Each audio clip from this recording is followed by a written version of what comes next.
We are live now. Thank you very much. क्या सबको मैं दिख रहा हूं? नमस्कार, विवेक बिंद्रा बोल रहा हूं, फाउंडर एंड सीईओ बड़ा बिजनेस.com।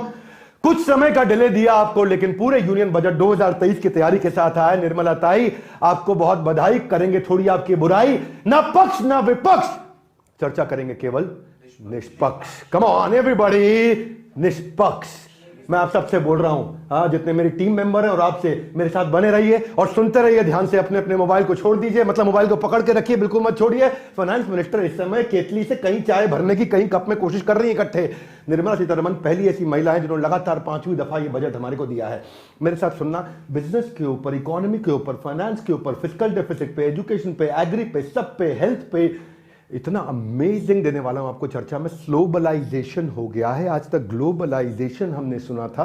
ग्लोबलाइजेशन गाइस, एवरीबॉडी जस्ट एक सेकंड कंफर्म कर दीजिए, मैं लाइव जा रहा हूं, क्लियर दिखाई पड़ रहा हूं? नहीं सुनाई पड़ रहा है? Thank you very much, thank you. जगाना पड़ेगा सबको यहां पे। सुनिए, ग्लोबलाइजेशन क्या मतलब होता है? ये एक इंटरनेशनल इकोनॉमिक एक्टिविटी अब स्लो हो गई है। साथ साथ मेरे पढ़ते चले जाइए, बड़ा अच्छा दूंगा आपको मैं यहाँ पे विजुअल प्रेजेंटेशन दूंगा। जॉब ले ऑफ हो रहा है कंसिस्टेंटली दुनिया भर में, सबसे ज्यादा इस समय पैंडेमिक का इंपैक्ट आया, इन्फ्लेशन बढ़ता है, यानी कि महंगाई दर दुनिया भर में बढ़ी है। अभी भारत की बात नहीं कर रहा हूं, पूरी पृथ्वी की बात कर रहा हूं। यूक्रेन रशिया का जो वॉर इफेक्ट था, उस इफेक्ट को अभी लोगों ने पहचाना ही नहीं कि वो कितना आया। मैं आपको उसके बारे में कुछ बताता हूं। जियोपॉलिटिकल इश्यूज, लोगों ने इसको पहचाना नहीं, क्या क्या हुआ दुनिया भर में। जब आपस में झगड़े चलते हैं ना, जब झगड़े होते हैं तो बदहाली आती है, और जब मिलकर आगे बढ़ते हैं तो खुशहाली आती है। ये जियोपॉलिटिकल इश्यूज ने बहुत तंग किया है हमारे को। देखो, अमेरिका के अंदर 0.5% से 4.5% इंटरेस्ट रेट बढ़ गया है, यानी कि जो आपने कर्जा लिया उस पर ज्यादा इंटरेस्ट देना पड़ा। ये पिछले 9 महीने की कहानी सुना रहा हूं मैं आपको। हाँ, आप ये बात समझना कि अगर आपको दुनिया को पहचानना है तो केवल 2 देश देख लो। कौन से? एक है भाई साहब ये अमेरिका और एक चाइना। क्यों ऐसा मैं कह रहा हूं? ऐसा मैं इसलिए कह रहा हूं क्योंकि ये दोनों देश मिलकर के, आज ये दोनों देश मिलकर लगभग 45% जीडीपी कंट्रीब्यूट कर रहे हैं वर्ल्ड का। अमेरिका तकलीफ में क्यों रहा? वहां इंटरेस्ट रेट बढ़ा, इन्फ्लेशन बढ़ा, नौकरियां गई। हाँ, चाइना तकलीफ में क्यों है? क्योंकि पैंडेमिक के कारण बार बार फ्लक्चुएशन होता रहा पूरी इकोनॉमी के अंदर। ये 2 देश मिलकर के 44% दुनिया को कंट्रीब्यूट कर रहे हैं। हाँ, लाइव चल रहा है तो थोड़ा, मैं आदत नहीं है इसका, लेकिन आपको कंटेंट देने वाला हूं दुनिया का सबसे बढ़िया। इससे बढ़िया बजट का एनालिसिस आपको कहीं नहीं मिलेगा। जुड़े रहना मेरे साथ, सीखोगे, मान लो मेरी बात। आप हो सके ना साथ साथ विजुअलाइज करते जाओ जो मैं चीजें बताने जा रहा हूं आपको, इजी कर रहा हूं मैं। हमेशा इकोनॉमी ग्रो करती है 3 चीजों से। कितनी चीजों से? 3 चीजों से। पहली है कंजम्पशन, दूसरी है कंजम्पशन, और तीसरी है कंजम्पशन। इकोनॉमी के लिए बस कंजम्पशन ही चाहिए। तो जब बजट आता है तो हम देखते हैं कि कंजम्पशन पे कितना इंपैक्ट आएगा इस बजट का, उसको हम समझेंगे। यहां पे हम करेंगे सरकार की बुराई और कभी कभी करेंगे उनकी बढ़ाई। जो अच्छी बात है बताएंगे, जो बुरी बात है, जो मिस हुआ तो miss and hit, miss and hit, miss and very good, very good. आप सबसे कह रहा हूं मेरे साथ जुड़े रहो, सुन रहे हो मेरी बात को? जुड़े रहो मेरे साथ। मिस एंड हिट, जहां ग्लोबली हो रहे हैं सब स्लो, तब भी हम करते रहे हैं ग्रो। ये बड़ी इंपॉर्टेंट चीज है यहां पे। अगले 25 साल का अमृत काल का ये टॉप 3 KPIs जो सरकार ने देने की कोशिश करी है, कौन से थे? यहां पे पहला चीज यूथ के लिए काम किया, दूसरा जॉब क्रिएशन के लिए, तीसरा स्टेबल मैक्रो इकोनॉमिक। तो ये हुआ कि नहीं हुआ, उस पर चर्चा करते हैं। सरकार कहती है कि हम इन 3 चीजों पर काम कर रहे हैं, लेकिन ये हुआ या नहीं हुआ, इस पर हम चर्चा करते हैं। किसी का फोन बज रहा है शायद, देखिएगा, बंद करिएगा, धन्यवाद, इसको बंद रखिएगा। हाँ, अब ये 7 सप्तऋषि थे जिसपे सरकार ने काम किया, या उसकी ये बात कर रहे हैं जिसको ये कहते हैं अमृतकाल। ये सप्तऋषि है जिसको कहते हैं अमृतकाल। सप्तऋषि पे ये काम हुआ या नहीं हुआ, आपको ध्यान से समझना मेरी बात को। ये सारे के सारे ना एक्चुअली लॉन्ग टर्म गोल्स हैं। ये सरकार का जो बजट आया, एक लाइन में समझाऊं, ये इमीडिएट बजट नहीं था, ये लॉन्ग टर्म बजट था। हाँ, तो ये लॉन्ग टर्म बजट था, और ये लॉन्ग टर्म बजट में जैसे for example inclusive development, last mile, हर आदमी तक पहुंचाना, यूथ को एम्पावर करना, फाइनेंशियल सेक्टर को ठीक करना, green growth, unleashing the potential, मतलब एनेबल करना, रेवड़ी ना देना, इंफ्रास्ट्रक्चर में, ये इनमें से कुछ भी ऐसा नहीं है जो बजट में इमीडिएटली इंपैक्ट लाएगा। गडकरी जी, मैं ट्विटर आपको दोनों तरह के दिखाऊंगा, ब्लू और रेड। ब्लू का अर्थ है तारीफ हुई, गडकरी जी ने तारीफ करनी थी। इन्होंने कहा अमृत काल में नए भारत की नींव रखने के लिए 130 करोड़ भारतवासियों के लिए बहुत खुशहाल करने वाला बजट है। गडकरी जी, आपने तारीफ करनी थी, आप सरकार में हैं, आपने तारीफ करी। उदय कोटक, ये बिजनेसमैन है, इन्होंने काफी तारीफ करी। इन्होंने कहा कि भाई ये बड़ा अमृतकाल का पहला सबसे बढ़िया बजट रहा है, शॉर्ट में तारीफ करी। सुब्रमण्यम स्वामी मुझे लगा था शायद तारीफ करेंगे, पिछले कुछ दिनों से सरकार के खिलाफ बोलने में ये रुके नहीं है। इन्होंने बताया कि बजट में ना क्लैरिटी नहीं आ रही है कि गोल क्या है, और अगर गोल है तो उसका केपीआई रेट ऑफ रिटर्न, उसका क्षमा चाहता हूं, उसका rate of return, priority, economic strategy क्या होगी। सुब्रमण्यम स्वामी थोड़ी सी बुराई करते हुए दिखाई पड़े इस बजट की। हम भी करेंगे, बुराई भी करेंगे, बढ़ाई भी करेंगे। राहुल गांधी जी, इन्होंने बुराई करनी ही थी। इन्होंने बोला मित्र काल, मुझे लगा शायद ये कहना चाहते हैं मृत काल, पर मुझे मालूम नहीं। ये कहते हैं ना विजन है, ना प्लान है, ना इंटेंट है। और फिर इन्होंने एक डेटा भी कोट किया है कि 1% अमीर लोगों के पास देश की 40% संपत्ति है। तो ये कहते हैं कि अमीरों को अमीर बनाने के लिए बजट है ये। बहरहाल मैं अब यहां से शुरू करूंगा, पहले कुछ अच्छी बात कर लेते हैं। क्या अच्छा रहा पिछले कुछ सालों में हमारे देश में? इंडिया, दुनिया भर में अनसर्टेनिटी है, इंडिया में स्टेबिलिटी रही है। मैं आपको बता देता हूं ये जो ग्रोथ रिफॉर्म रहे हैं ये कैसे रहे हैं। सबसे पहली चीज ये इसलिए हुआ कि पिछले कुछ सालों में सरकार ने इंफ्रास्ट्रक्चर पे काम किया, कैपिटल स्पेंड, बड़ा पैसा इन्वेस्ट किया, लेकिन कहते स्पेंड है इसको। देखिए दो तरह के पैसे खर्च होते हैं, एक है ऐसा खर्च कर दो जिसमें बांट दिया जाए, और एक है ऐसा खर्च करो जो लॉन्ग टर्म में हमारे को बेनिफिट दे। मेरे साथ फोकस रहिए प्लीज, इधर उधर मत देखिए, आपको बोल रहा हूं, सुनिए, इधर उधर मत देखिए, आपको बोल रहा हूं, इधर उधर मत देखिए, आपको बोल रहा हूं। इंसेंटिवाइजेशन ऑफ मैन्युफैक्चरिंग बड़ा इंपॉर्टेंट चीज है ये, कि इन्होंने मैन्युफैक्चरिंग को इंसेंटिवाइज किया। फिस्कल कंसोलिडेशन इन्होंने किया। फिस्कल कंसोलिडेशन कैसे किया मैं आपको समझाऊंगा अभी। फिस्कल डेफिसिट क्या होता है मैं आपको समझाऊंगा। सो जीडीपी पे क्या इंपैक्ट रहा पिछले कुछ दिनों में, मैं इसको 5 देशों से कंपेयर करूंगा। एक सेकंड ले रहा हूं प्लीज।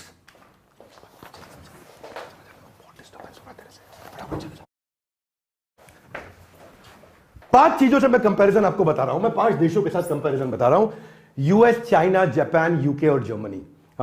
इसको इंडिया के साथ कंपेयर करके आपको समझा देता हूं। 2021 में आप यहां देख सकते हैं कि ये 4 जगह जहां हमने ग्रोथ देखा है जीडीपी का, उसके मुकाबले भारत का सबसे ज्यादा रहा।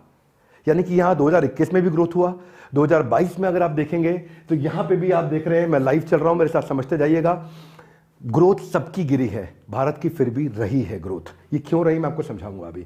2023 में कुछ देश जैसे जर्मनी जैसे देश तो डी ग्रो कर गए हैं, -0.3% पे आ गए। यूके के हालत सबको पता ही है, बार बार वहां इलेक्शन होते रहे। आप देख रहे हैं कि यूएस भी बहुत बुरी हालत में रहा, कुछ हद तक चाइना आगे बढ़ा, पर भारत उसके बावजूद इन सबसे बहुत आगे रहा। यहां पे हुआ क्या है ऐसा, आप ये जानना चाहेंगे। मैं यहां सरकार की बढ़ाई नहीं करूंगा, पर मैं बताऊंगा कि अच्छी चीजें हुई क्या हैं, और उसके बाद जो कमियां छूटी हैं उन पर भी चर्चा करेंगे। आसपास का हाल बेहाल है, ये पक्का है, लेकिन अपनी चाल बेमिसाल है, पर यह भी पक्का है। देखिए जब आप बजट का एनालिसिस सुनेंगे ना, तो 2 तरह के चैनल होते हैं। मैं नाम नहीं लूंगा चैनल के। एक चैनल जो बताएगा बजट कैसे बहुत खराब है, एक चैनल जो बताएगा बजट कैसे बहुत अच्छा है। हम पक्ष विपक्ष दोनों की बात नहीं करेंगे। पहले समझते हैं हमारे यहाँ पे इंफ्रास्ट्रक्चर डेवलपमेंट पे बहुत फायदा क्यों हुआ हमारे को। यहाँ जो इकोनॉमी है, जब आप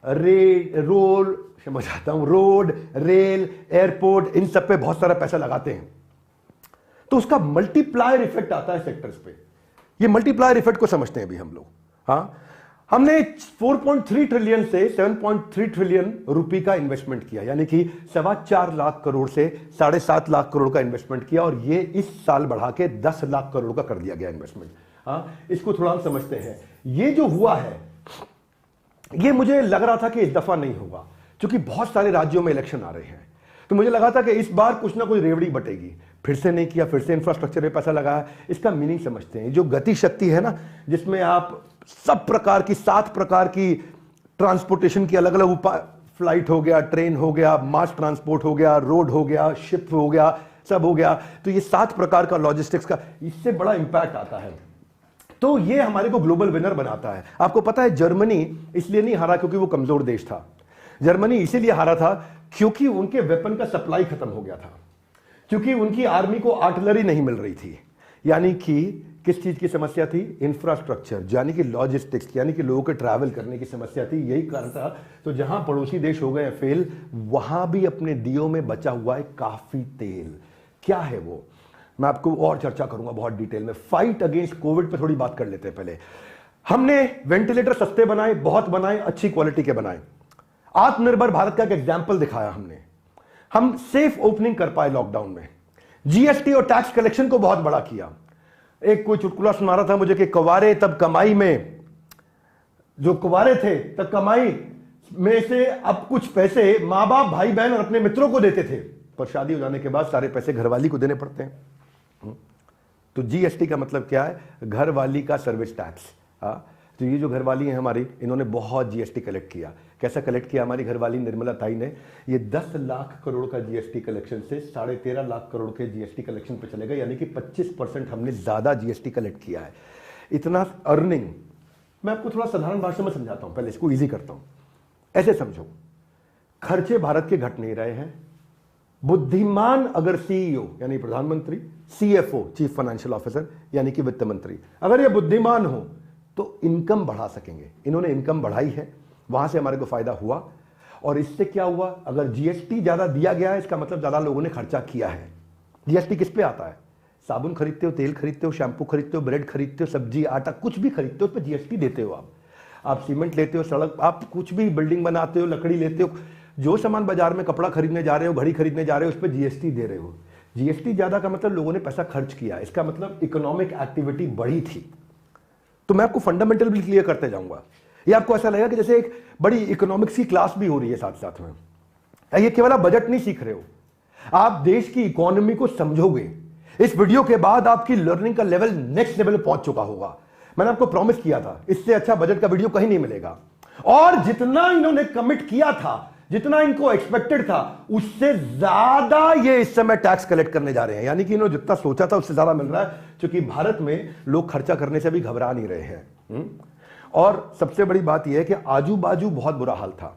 किसका बुरा हाल था? श्रीलंका का बड़ा क्राइसिस हुआ। अब इतना बड़ा इकोनॉमिक क्राइसिस हुआ, वहां पे आप देख रहे हैं उनके जो राष्ट्रपति प्रधानमंत्री उनके भाग गए, असाइलम जाकर के अमेरिका में लिया, वहां बच के जाकर के छुपे। वो करेंसी आप देख रहे हो उनकी कितनी डिवैल्यू हुई, 77% इनकी करेंसी डिवैल्यू हुई श्रीलंका की। इन्फ्लेशन भयंकर बढ़ा, यहां पे 302% महंगाई बढ़ी। यहां कितना? यहां तो अगर 10% पार कर जाए तो हाय हाय हाय हाय पूरी पृथ्वी पे चालू हो जाए, लेकिन यहां केवल यहां पे 302% आप देख पा रहे हैं मेरे साथ में। बांग्लादेश बचा क्या? एक्सपोर्ट की इकोनॉमी थी, एक्सपोर्ट खत्म हो रहा है उनका। महंगाई भयंकर बढ़ रही है। जो दुनिया भर से रेमिटेंस, रेमिटेंस का अर्थ क्या होता है? जो दुनिया भर से लोग डॉलर भेजते हैं अपने देशवासियों में, अपने परिवार को। बेटा नौकरी कर रहा है ऑस्ट्रेलिया में, यूरोप में, यूएस में, तो वो घर भेजता है $10,000, वो आना बंद हो गया। फॉरेक्स रिजर्व कम हो गया बांग्लादेश का। बिजली जाने लगी बांग्लादेश में। पाकिस्तान में पिछले कुछ दिन बिजली थी नहीं, पूरे देश में बिजली चली गई। तो ये इन्फ्लेशन इनका बहुत बड़ा, कितना? 48%। यानी कि जो चीज, जो तेल अगर आज 100 रुपए लीटर है तो अगले साल 150 रुपए लीटर हो जाएगा। 150 रुपए लीटर है तो अगले साल 225 रुपए लीटर हो जाएगा। यानी कि इतनी महंगाई दर बढ़ी वहां पे। पाकिस्तान तो खैर वर्ल्ड बैंक ने बता दिया ये एशिया की वीकेस्ट इकोनॉमी था, एशिया की weakest economy. State bank of Pakistan के पास केवल $4 बिलियन बचा है। $4 बिलियन मतलब कितना? 3 हफ्ते ये इंपोर्ट कर पाएंगे। ये पूरी तरह से बैंकरप्ट हुआ पड़ा कंट्री है इस समय।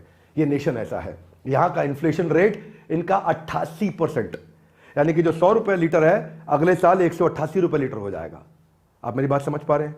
जो तेल है 100 रुपए लीटर अगर आप ले रहे हैं तो, लेकिन हमारे यहां भी करेंसी डिवैल्यू हुई, पर साउथ एशिया के मुकाबले हम अच्छे रहे। अपना 9.5% हुई। यह नहीं कि इनकी तरह बुरा हाल रहा। अपने यहां भी इन्फ्लेशन घटा नहीं, क्षमा चाहता हूं, बढ़ा नहीं, घट गया। यानी कि महंगाई हमारे यहां बढ़ी नहीं, घटी है थोड़ी। फॉरेक्स रिजर्व हमारे दुनिया के 6 टॉप देशों में हमारा नाम आता है। चाइना, जापान और स्विट्जरलैंड के बाद 2 देश और उसके बाद 6ठे देश नंबर पे हमारा देश है। यानी कि आज भी हमारा फॉरेक्स रिजर्व अच्छा है, तो अपन स्टेबल है। तो एक साल में बहुत कुछ बदला जा सकता है, अगले एक साल में बहुत कुछ बदला जा सकता है। 5 साल ये अमृतकाल के लिए काम किया। मुझे लगता है कि इनको एक साल के लिए भी कुछ करना चाहिए था, जो कि सरकार ने नहीं किया। एक साल में भी आप इंपैक्ट ला सकते हैं, कंजम्पशन पे पुश ला सकते हैं, तो उन्होंने लॉन्ग टर्म रखा। मैं खुद भी आपके सामने एक उदाहरण हूं। एक साल पहले मैं चाहता हूं कि बजट ऐसा होना चाहिए कि इंसान की सरदर्दी का वही हाल हो जो मैंने अपने बॉडी फैट का किया है। मैं अपनी फोटो देख रहा था, मैं हैरान हो गया था। ये 1 फरवरी 2022 की फोटो है और ये 1 फरवरी 2023 की फोटो है। ये आज की फोटो है। मैं 106 किलो से 74 किलो पे आ गया। मैं चाहता हूं कि सरकार का बजट भी, धन्यवाद सबकी तालियों के लिए, सरकार का बजट भी ऐसा होना चाहिए कि जिसपे उसको तालियां पड़े, गालियां ना पड़े। तो आज कहां पड़ेगी ताली और कहां पड़ेगी गाली? क्षमा चाहता हूं, कभी कड़वा बोलूंगा, कभी मीठा बोलूंगा। ये बजट इंपॉर्टेंट इसलिए था क्योंकि ये इनका आखिरी फुल टर्म बजट था इस सरकार का, जो 5 साल की हमारी सरकार रही है ये। हाँ, 2024 में जनरल इलेक्शंस आ रहे हैं। इस समय आप देख रहे हैं कि बहुत सारे इलेक्शंस आ रहे हैं और बहुत सारे इलेक्शन के अलावा इनके जनरल इलेक्शन भी आ रहे हैं। तो मुझे लगा था कि कुछ रेवड़ी बटेगी, मुझे लगा था कुछ लोगों को बांटा जाएगा, कुछ बेनिफिट दिया जाएगा, वो बहुत ज़्यादा नहीं हुआ। अभी भी इन्होंने बड़े ग्रोथ एजेंडा पे काम किया, इन्फ्लेशन के प्रेशर पे काम किया, अमृतकाल के लिए सोचा इन्होंने। और अभी होना क्या चाहिए इस समय, चाइना प्लस वन स्ट्रैटेजी दुनिया में देखी जा रही है। चाइना के अलावा इंडिया को एक बहुत बड़ी ऑप्शन के रूप में कंसीडर किया गया, जिसको आप समझेंगे। कुछ ट्वीट भी पढ़ लेते हैं। योगी आदित्यनाथ जी ने फेवर में बोला, उनको बोलना ही था, सरकार में है वो। हर्ष गोयनका ने फेवर में बोला कि रेलवे रिन्यूएबल और रिफॉर्म पे काफी काम हुआ। एक गाना भी आया था, नाटू नाटू नाटू नाटू नाटू, तो बोला नाटू नाटू बजट है, RRR, नाटू नाटू बजट। तो कहते हैं ना कि जब पिता घर पे सैलरी लाते हैं, कुछ पैसों से बिजली पानी का बिल भरते हैं, कुछ खर्चा करते हैं, कुछ बचाते हैं, इसी प्लानिंग के साथ वो अपने घर को चलाते हैं। और जब इसी प्लानिंग से घर को चलाया जाता है, इसी प्रकार देश का बजट भी बनाया जाता है, और जो हमारे भविष्य को दिखाता है, बताता है। हम शुरुआत करते हैं MSMEs के साथ में। सुनना मेरे इस बजट की इस एक्सप्लेनेशन में आप सीख भी बहुत कुछ जाएंगे, इतना कुछ सीखेंगे। MSME क्या है? ये बैकबोन है इंडियन इकोनॉमी की। धंधा छोटा है लेकिन ये देश को बड़ा बनाता है MSME। 13 करोड़ हमारे देश में छोटे व्यापारी हैं। इनसे शुरू करते हैं। 13 करोड़ छोटे व्यापारियों में 45% पूरे देश का कंट्रीब्यूशन मैन्युफैक्चरिंग को यही करते हैं। 30% GDP को कंट्रीब्यूट ये छोटे व्यापारी करते हैं। 40% देश का एक्सपोर्ट ये छोटे व्यापारी करते हैं। 95% इंडस्ट्रियल यूनिट जो भी बन रहा है, मैन्युफैक्चरिंग हो रहा है, ये छोटे व्यापारी करते हैं। और कौन करता है? तो 40% हमारे देश की नौकरियां भी छोटे व्यापारी देते हैं। इसीलिए अगर सबसे ज्यादा समय लगाया जाना चाहिए था, वो इन्हीं पर लगाना चाहिए था। तो मैंने बताया आपको हिट और मिस पे बात करेंगे। भंगड़ा पा रहे हैं सरदार जी, इस समय नाच रहे हैं। क्या हिट रहा, क्या अच्छा रहा? इन्होंने उधार कम उद्धार ज्यादा किया, यानी कि इन्होंने फ्री में नहीं बांटा, ऐसा काम किया जिससे MSME एनेबल हो सके। तो पहले देखते हैं 95% जो फोरफिटेड अमाउंट था, जो टेंडर फेल हुए हैं, सरकार कह रही है कि भाई उसको बेटर वर्किंग कैपिटल के लिए हम लोग उसको फोरफिट कर देंगे। वो एक अच्छा बेनिफिट रहा, उससे उसका वर्किंग कैपिटल बचेगा। अब जब कॉर्पोरेट MSME को पैसा दे देगा अपना, जैसे फॉर एग्जांपल एक मारुति बड़ा कॉर्पोरेट है और एक छोटा MSME हो सकता है, उदाहरण के लिए। वैसे उसके साथ छोटा MSME काम नहीं करेगा, पर उदाहरण के लिए बोल रहा हूं। छोटा MSME वो क्या बना के दे रहा है? वो उसको लेट्स से रबड़ मैट बना के दे रहा है, जो नीचे पायदान रहता है गाड़ी में, और पायदान बना के दे रहा है। तो अब मारुति अपने टैक्स का फायदा तब उठाएगा जब उसको पेमेंट कर देगा छोटे व्यापारी को। पेमेंट करने के बाद, आज क्या होता था, बिल के बाद वो अपने खर्चे में बुक कर लेता था, टैक्स का बेनिफिट उठा लेता था। अब कॉर्पोरेट जल्दी पैसा देगा छोटे व्यापारी को। एक अच्छा काम किया। हम चाहते थे ECLGS को एक्सटेंड किया जाए, यानी कि इमरजेंसी क्रेडिट लाइन गारंटी को एक्सटेंड किया जाए, और वो एक्सटेंशन इन्होंने किया। और कैसे किया? इसका 89% फायदा सबसे छोटे व्यापारी होते हैं। ये होता क्या है, मैं आपको बता देता हूं। पिछली बारी में 2.25 लाख करोड़ रुपए डूबने से बचाया था इस स्कीम ने। छोटा व्यापारी ईमानदार होता है, समय में पैसा वापस करना चाहता है, परंतु जो आसपास जियोपॉलिटिकल कंडीशन रही ना, उससे बड़ी फाइनेंशियल डिफिकल्टी रही। आप जानते हैं जो मटेरियल सप्लाई था, कमोडिटी प्राइस था, वो बदल गया। क्रूड ऑयल, आपको जान के हैरानी होगी, जो $61 बैरल का था वो $103 का हो गया। कितना महंगा हुआ क्रूड ऑयल। आपको लगता है क्रूड ऑयल कहां इस्तेमाल होता है? मेरे भाइयों, क्रूड ऑयल का इस्तेमाल बहुत जगह होता है। केमिकल में होता है, डाई में होता है, पिगमेंट में होता है, कंस्ट्रक्शन और रोड में होता है, सब जगह क्रूड ऑयल का इस्तेमाल होता है। वो महंगा हो जाएगा, छोटे व्यापारी की हालत खराब होती है। स्टील प्राइस बढ़ा है, 39,000 रुपए टन से लेकर के आज 67,000 रुपए टन पे पहुंच गया 2022 में। कितना प्राइस बढ़ा है। अगर कमोडिटी प्राइस बढ़ता है तो उसका इंपैक्ट आता है। तो ये जो इमरजेंसी क्रेडिट लाइन गारंटी थी, ये क्या थी? एक वरदान की आशा है। 2 लाख करोड़ का एक्स्ट्रा लोन, और ये कैसा? कोलैटरल फ्री लोन है। 2 लाख करोड़ का एक्स्ट्रा कोलैटरल फ्री लोन, और वो भी क्या? 1% कम इंटरेस्ट पे दिया, जिससे 2,000 करोड़ की इंटरेस्ट सेविंग भी हो रही है। तो अगर बिना कोलैटरल के ये पैसा मिलेगा व्यापारी को, उससे उसका वर्किंग कैपिटल पेमेंट फंसती है। छोटे व्यापारी को समझो पहले क्या होता है, उसकी पेमेंट फंस जाती है बाजार में। उसने माल बनाया, उसने ये बनाया, लेट्स से ये मैं स्लाइड चेंजर है, आपके लिए स्लाइड चेंज कर रहा हूं। स्लाइड चेंजर बनाया, स्लाइड चेंजर बना के उसने डिस्ट्रीब्यूटर को आगे पहुंचाया। डिस्ट्रीब्यूटर को 1 लाख पीस दिए, 100 रुपए का था। 1 लाख पीस पे 100 रुपए के हिसाब से उसको 1 करोड़ मिलना था, उसको मिला 6 महीने के बाद या 4 महीने के बाद। अब वो बना के दे चुका है, वो खर्चा कर चुका है, 4 महीने उसका पैसा फंसा रहा। 4 महीने की इंटरेस्ट कॉस्ट भी है, 4 महीने की कितनी कीमत है उसके लिए। आज क्या वर्किंग कैपिटल को और बनाएगा, वो वर्किंग कैपिटल उसका ब्लॉक हो जाता है, तो इससे फायदा हुआ। परंतु हम जो है भंगड़ा तो डाला था, वो हिट्स थे, अब कुछ मिस भी समझ लेते हैं, क्या गलती हो। मुझे लगता है कि सरकार को इस डिलेड पेमेंट पे और काम करना चाहिए था।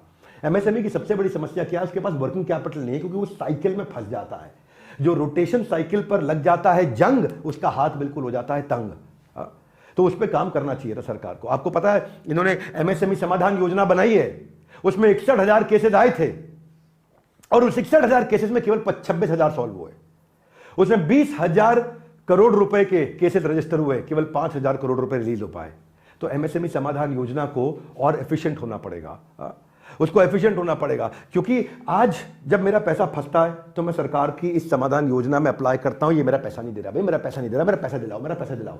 सरकार कहती है हम आपको आपके से पैसा दिला देते हैं। सरकार उसको फोन लगाती है, एमएसएमई समाधान योजना, उसको फोन लगाती है, उसको चिट्ठी भेजती, कम्युनिकेशन करती है, पैसा लौटाओ उसका। लेकिन पहले ही मैं 6 महीने तक अपना झगड़ा कर चुका था, 6 महीने मुझे नहीं मिला। फिर मैं सरकार के पास जाता हूं, भैया आप दिलवा दो इससे, मेरे को ये बदमाशी कर रहा है, मुझे पैसा नहीं दे रहा। उसके बावजूद सरकार 194 दिन और लगा देती है, यानी कि 6.5 महीना और लगा दिया। तो उस बेचारे का पैसा 1 साल फंसा रहता है। मैं इसके लिए एक रेवोल्यूशनरी आइडिया दूंगा आपको। वो रेवोल्यूशनरी आइडिया क्या है, उससे पहले समझो, जब उसका पैसा इतने दिन फंसा रहता है, बैंक का इंटरेस्ट चलता रहता है। बैंक का इंटरेस्ट होता क्या है, बैंक का इंटरेस्ट 26 जनवरी को भी चलता है, 15 अगस्त को भी चलता है, 2 अक्टूबर को भी चलता है, जब आप सो रहे हो तब भी चलता है, जब आप जाग रहे हो तब भी चलता है। वो बैंक नहीं कहता समाधान योजना से पैसा नहीं आया जी, मैं इंटरेस्ट, बैंक का इंटरेस्ट चलता रहता है। और एमएसएमई ऐसा फंस जाता है, उसका इंटरेस्ट इतना बढ़ जाता है कि उसका धंधा करने में इंटरेस्ट घट जाता है, और इसी तरह वो इतने नुकसान में चला जाता है कि अपना धंधा चौपट कर जाता है। उसके बाद जब वो कहता है कि अब तो ऐसा ही इंसान आगे चल के फांसी लगाता है, उसको कोई पूछने नहीं आता है। इसीलिए हम चाहते हैं कि सरकार को क्या करना चाहिए कि अगर उसकी इन समस्याओं से उसको बाहर निकालना है, उसके कैश फ्लो की, वर्किंग कैपिटल की, ऑपरेटिंग साइकिल की समस्या से बाहर निकालना है, इनमें सुधार आ जाएगा, पूरी इकोनॉमी ठीक हो जाएगी। तो सरकार को क्या करना चाहिए, वो ये समझना चाहिए कि 10.5 लाख करोड़ में से 8.5 लाख करोड़ केवल छोटे व्यापारियों का बाजार में फंसा हुआ है, उसको निकालने में मदद करना चाहिए। डिले और डिफॉल्ट को ठीक करना चाहिए। पहला तो क्या है, अगर ये दिखा दे वो व्यापारी कि जी मेरा ये बिल है, ये मारुति से मुझे पेमेंट आनी है। उदाहरण के लिए मारुति के नाम ले रहा हूं मैं, ऐसा नहीं मारुति पैसा नहीं देती, मारुति अपने व्यापारियों को सबको पैसा देती है। तो उदाहरण के लिए बोल रहा हूं कि मुझे मारुति से पेमेंट आनी है जी, 1 करोड़ रुपए आनी है, लेकिन मारुति से आने में मुझे 3 महीना लगेगा, इस बिल के बदले में मेरे को 3 महीने के लिए लोन दे दो। तो अगर सरकार ऐसा करती तो उसकी वर्किंग कैपिटल चलती रहती, पैसा घूमता रहता। लेकिन आज फंस जाता है, उसको ऑर्डर मिले हुए बाजार से, लेकिन उसको बनाने के लिए पैसा नहीं उसके पास। दूसरा, अगर क्रिमिनल पेनल्टी लगा दी जाए, आपको पता है आपसे कुछ साल पहले सरकार ने चेक बाउंस पे क्रिमिनल पेनल्टी लगाई थी। चेक बाउंस किया तो उसका गेम ओवर, चेक बाउंस हुआ तो तेरे को सीधा जेल।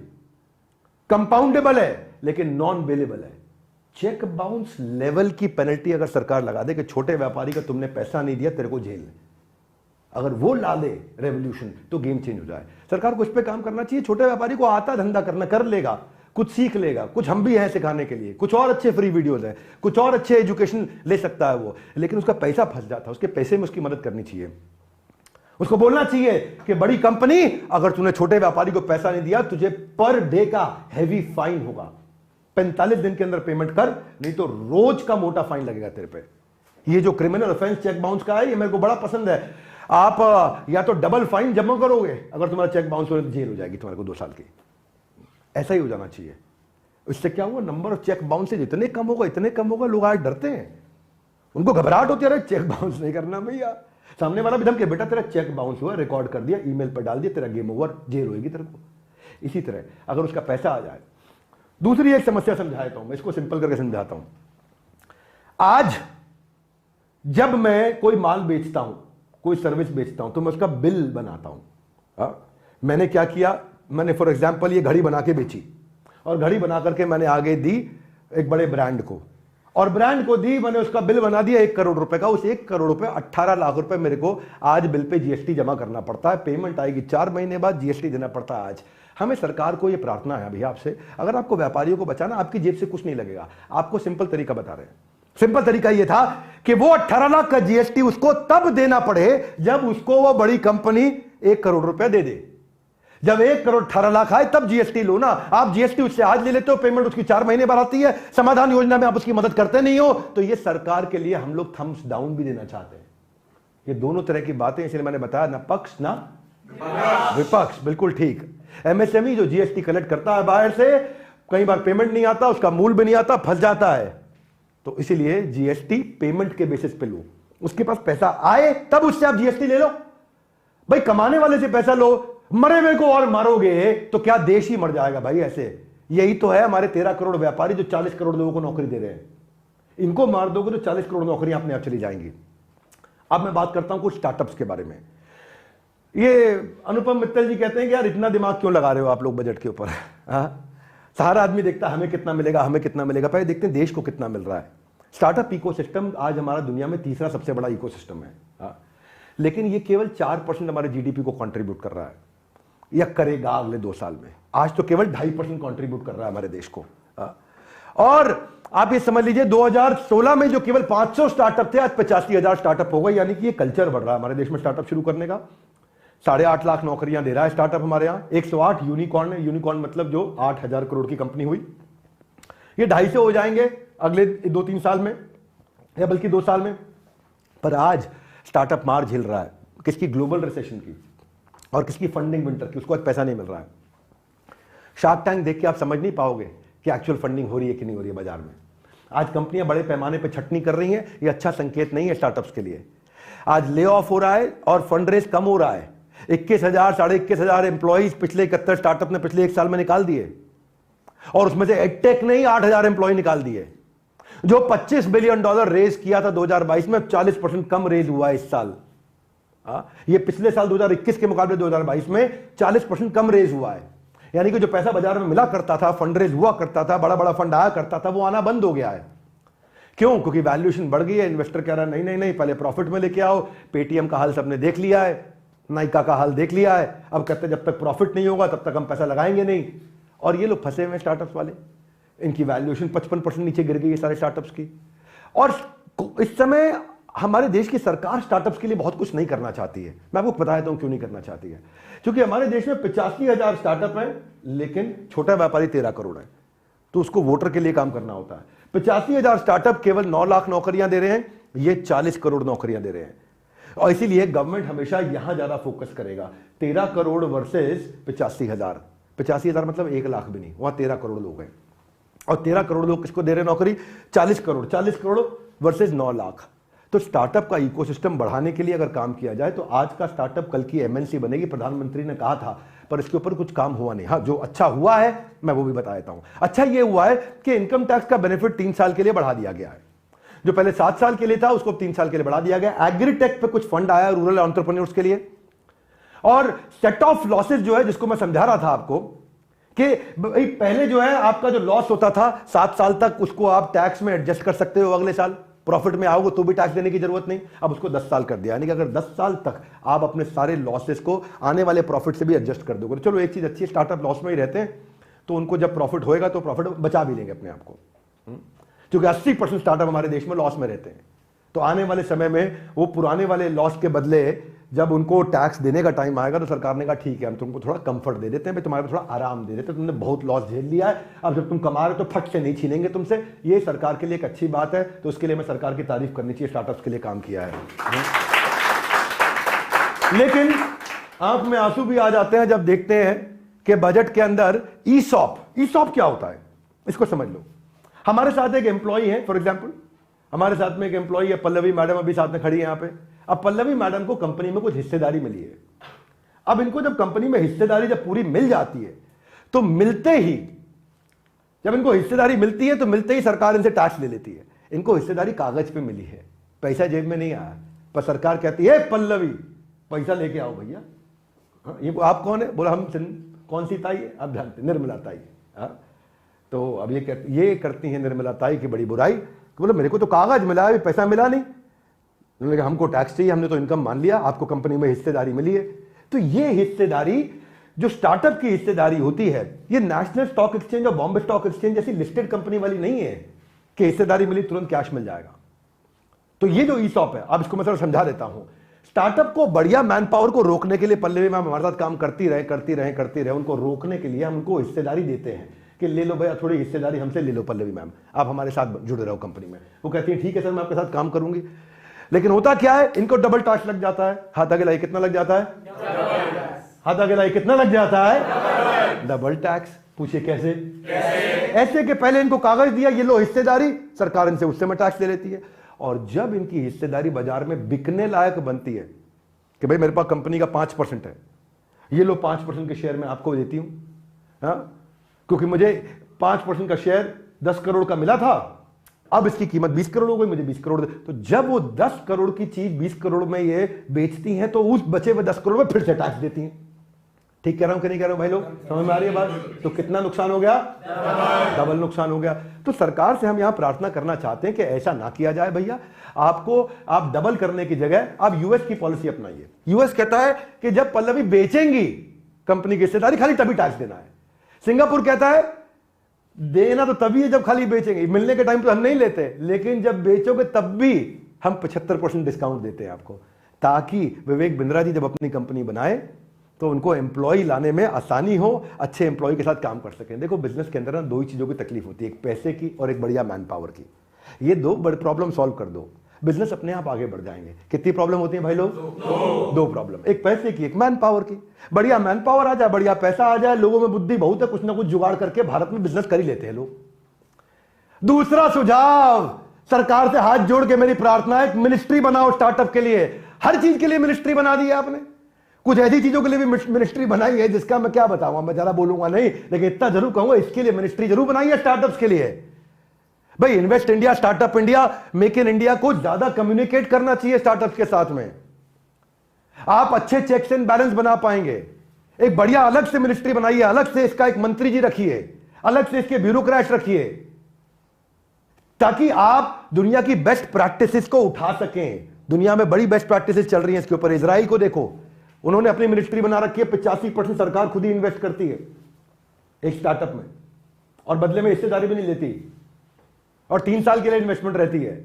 एस्टोनिया को देखो, वो कहते हैं कि भाई आप अच्छे स्टार्टअप हो, आपको प्रधानमंत्री से मिलाते हैं। चलो ठीक है, माना छोटा देश है, वहां के प्रधानमंत्री हमारी तरह बिजी नहीं है, हमारे प्रधानमंत्री की तरह। हमारा देश बहुत बड़ा है, प्रधानमंत्री से नहीं मिलाते तो कम से कम उस स्टार्टअप के मंत्री से मिलवा दो, एक नया स्टार्टअप मंत्री लेकर के आओ। सिंगापुर को देखो, 30% सरकार खुद पैसा अपना लगाती है हर स्टार्टअप में, जो भी स्टार्टअप वो अप्रूव होते हैं उस पर लगाती है, और 5 साल के लिए। और अगर आपको बता देता हूं, आज सिंगापुर में केवल 30% स्टार्टअप फेल होते हैं 5 साल में। भारत में 90% स्टार्टअप फेल होते हैं 5 साल में। बड़ा फर्क है ये। अब थोड़ी बात करते हैं स्टार्टअप एमएसएमई के बाद इंफ्रास्ट्रक्चर की। क्यों ये सरकार इंफ्रास्ट्रक्चर पे इतना पैसा लगाती है, जिसके लिए हम सरकार की कुछ हद तक तारीफ भी करेंगे। तारीफ करेंगे कि नहीं करेंगे भाई लोग? Thank you very much. तो इंफ्रा पे दिल खोल के बजट हुआ मेहरबान। डिफेंस के बाद सड़कों के निर्माण पे दिया ध्यान। मतलब देश को बचाना है, साथ में लाना है, आगे भी बढ़ाना है। मैं आपको आज बताना चाहता हूं जॉन एफ कैनेडी के बारे में। जॉन एफ कैनेडी क्या कहते हैं? अमेरिका के पास सड़कें अच्छी हैं इसलिए अमेरिका अमीर है। ऐसा नहीं है कि अमेरिका अमीर है इसलिए उसके पास सड़कें अच्छी हैं। क्या मतलब हुआ? बड़ी गहरी स्टेटमेंट है ये। गडकरी जी जब रोड मिनिस्टर रहे हैं अपने, तो वो भी अपने ऑफिस में बड़ा बड़ा लगा के रखते हैं। वो देश बहुत अमीर हो जाता है जहां इंफ्रास्ट्रक्चर होता है, जहां सड़कें होती हैं, क्योंकि फिर लोग व्यापार ज़्यादा कर पाते हैं, आ जा पाते हैं, कनेक्टिविटी होती है, मोबिलाइजेशन होता है, कम्युनिकेशन होता है, इन्वॉल्वमेंट, एंगेजमेंट बेटर होता है। तो देखिए, इंफ्रास्ट्रक्चर में डालने से नौकरियां बहुत तेजी से बढ़ती हैं। इंफ्रास्ट्रक्चर में डालने से जब नौकरियां आएंगी तो लोग जेब में पैसा आएगा, वो खर्चा करते हैं। जब खर्चा होता है तो इकोनॉमी बढ़ती है। जब कंजम्पशन, जब इकोनॉमी बढ़ती है तो उसमें फिर कमाई होती है, कमाई से फिर और इंफ्रास्ट्रक्चर में पैसा लगाया जाता है। इसको समझते हैं इंफ्रास्ट्रक्चर में क्यों पैसा लगाना है। आप पहले सुनिए, एक हो गया रेवड़ी बांटना, मुफ्त में कुछ देना। 1 रुपया दोगे, वो 90 पैसा इकोनॉमी की ग्रोथ में लगता है। लेकिन जब इंफ्रास्ट्रक्चर पे 1 रुपया लगाते हो तो वो जीडीपी में 3 रुपया बन जाता है। हाथ आगे लाइए। क्यों? समझ में आ रहा मेरी बात? क्या सिंपल लग रहा है, नहीं लग रहा भाई लोग? क्या है, अगर आपने फ्री में दिया किसी को, ले भाई मैंने तेरे को खाने के लिए दाल चावल दे दिया, हाँ, वो दाल चावल दोगे तो ये बेचारा अकेला खाएगा। लेकिन अगर आप इंफ्रास्ट्रक्चर पे लगाओगे तो नौकरी होगी। उसका इंपैक्ट क्या होगा? उसका इंपैक्ट है कि मटेरियल भी आएगा, लेबर भी आएगी, नौकरी भी आएगी। कैसे होगा? देखो, स्टील भी लगेगा, सीमेंट भी लगेगा, लकड़ी भी लगेगी, माइनिंग भी होगी, आप टाइलें भी लगेंगी, वहां पे सैनिटरी भी लगेगी, उसके अंदर में पेंट भी लगेगा, उसके अंदर अर्थ मूवर, कॉम्पैक्टर, जेसीबी सब लगेगा। ये थोड़ी कि मुख्यमंत्री खाली यूपी के जेसीबी एक पर्पस के लिए इस्तेमाल करेंगे। इंफ्रास्ट्रक्चर में लगा तो जेसीबी हर जगह इस्तेमाल होगी। Would you all agree with me? Yes no? Infrastructure से जॉब क्रिएशन होता है, क्योंकि वहां इंजीनियर भी आएगा, कंसल्टेंट भी आएगा, प्लम्बर भी आएगा, कारपेंटर भी आएगा, इलेक्ट्रिशियन भी आएगा, हर प्रकार का लेबर कॉन्ट्रैक्टर आएगा। कितने लोगों को नौकरियां मिलती हैं? उनकी जेब में पैसा आता है। प्लम्बर जब ज्यादा कमाता है, वो प्लम्बर जब 12,000 रुपये महीना कमा रहा था, बढ़िया नौकरी मिल गई, 25,000 महीना कमा रहा, डबल हो गया, बचे हुए पैसे को इस्तेमाल करेगा, खर्च करेगा वो। तो इसमें एक बड़ा अच्छा भारत को माला के रूप में परियोजना बनाई इन्होंने, कि भारत को एक माला सी पहनाई, इसको बोलते हैं भारत माला परियोजना। उसमें इन्होंने क्या किया? 142 मिलियन मैन डेज, 2.25 करोड़ नौकरियों की अपॉर्चुनिटी आई उससे। और जब बड़ा हाईवे बनता है तो ढाबा भी खुलता है, फूड कोर्ट भी खुलता है, रिटेलर भी आते हैं। जब बड़ा हाईवे बनता है तो वहां बाजू में नए मैन्युफैक्चरिंग यूनिट भी बनते हैं, मॉल्स भी खुलते हैं। जब बड़ा हाईवे बनता है तो रियल एस्टेट डेवलपमेंट भी होता है, वहां पे मकान भी बनते हैं, वहां पे हाई राइज टावर भी बनने लग जाते हैं। फिर वहां पे एयरपोर्ट का भी काम होता है, वहां कंजम्पशन बेहतर होता है, वहां लोग खर्चा करने लगते हैं। जब मैं आपको छोटा एग्जाम्पल नोएडा एक्सप्रेसवे का देता हूं, बहुत छोटा सा है नोएडा एक्सप्रेसवे, इतने बड़े देश में केवल 25 किलोमीटर का। परंतु जब नोएडा एक्सप्रेसवे बनते ही वहां पे 1 लाख अपार्टमेंट ऐड हो गए। हो गया कमाल भाई लोग? Yes no? कितना Noida expressway? 25 kilometre, 1 lakh apartment add हो गए, बंगलो ऐड हो गए, मकान ऐड हो गए, 1 करोड़ स्क्वायर फीट के ऑफिस आ गए वहां पे। भाई इतने लोग आ गए, ऑफिस भी आ गया, टीसीएस भी आ गया, एचसीएल भी आ गया, सैमसंग भी आ गया, जीई, जेनपेट सब आ गए, वहां पहुंच गए।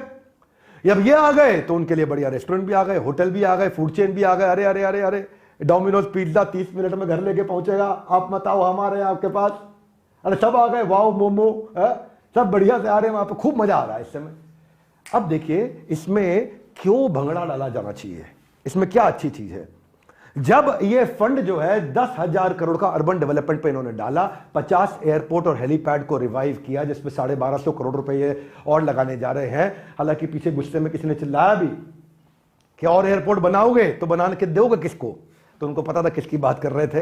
हम उस पर ज़्यादा चर्चा नहीं करेंगे। उनके अभी इस समय रैंकिंग पर भी काफ़ी असर आ रहा है। जब इंसान दुखी परेशान हो तो उसको और क्या परेशान किया जाए, है कि नहीं? सुख में तारीफ करते नहीं, दुख में बुराई करने हम भी लग जाएं साथ में। ग्रीन हाइड्रोजन मिशन, तो कोई मीम भी बना रहा था कि इस रंग हरे रंग से, मैं भी हरा रंग पहन के आया हूँ, मेरी भावना आहत हो जाती है। थोड़ा इससे बाहर आओ भाई, धंधे की बात करो है जी, थोड़ा ये रंगों पे मत जाओ। हरा रंग है, कौन सा केसरिया रंग है, और कोई रंग है, बिजनेस का रंग समझो भाई, देश का रंग समझो, इकोनॉमी का रंग समझो। तो आज इन्होंने ग्रीन एनर्जी पे या ग्रीन हाइड्रोजन मिशन पे लगभग 20,000 करोड़ रुपए इन्वेस्ट करने जा रहे हैं, जिसमें 5 मिलियन मेट्रिक टन हम 2030 में पहुंचेंगे। लेकिन अमेरिका आज ऑलरेडी 10 मिलियन मेट्रिक टन पे है। वो 2023 में 10 मिलियन मेट्रिक टन पे है, हम 2030 में पहुंचेंगे। ये इन्वेस्टमेंट जरूरी थी। इससे लास्ट माइल कनेक्टिविटी होगी। 75,000 करोड़ रुपए इसके लिए लगा रहे हैं। मैं इसको समझाता हूं। आप सोचोगे यार मेरा क्या फायदा? क्या सोचोगे? भाई आपका फायदा यह है इसमें कि आपने 100 रुपए का सामान खरीदना था अपने गांव में रह के। कितने रुपए का? 100 रुपए का सामान खरीदना था। आपको पता है वो 100 रुपए के सामान में आप 16 रुपया पे कर रहे हो उस सामान को वहां पहुंचने के कारण। क्योंकि लॉजिस्टिक्स हुआ ना, सड़कों में ट्रक में भर के पहुंचे में ट्रक का तेल लगा, रास्ते में कितना खर्चा किया, ड्राइवर लगा रहा, 3 दिन वहां ड्राइव करके पहुंचा। तो आपने जो 100 रुपए का सामान बाजार से खरीदा, उसमें 16 रुपए आपने वो ट्रक वाले को, वो लॉजिस्टिक्स को चुपचाप दे दिया। आपको पता भी नहीं है। ये मैं आपको देश का आंकड़ा दे रहा हूं साधारण भाषा में।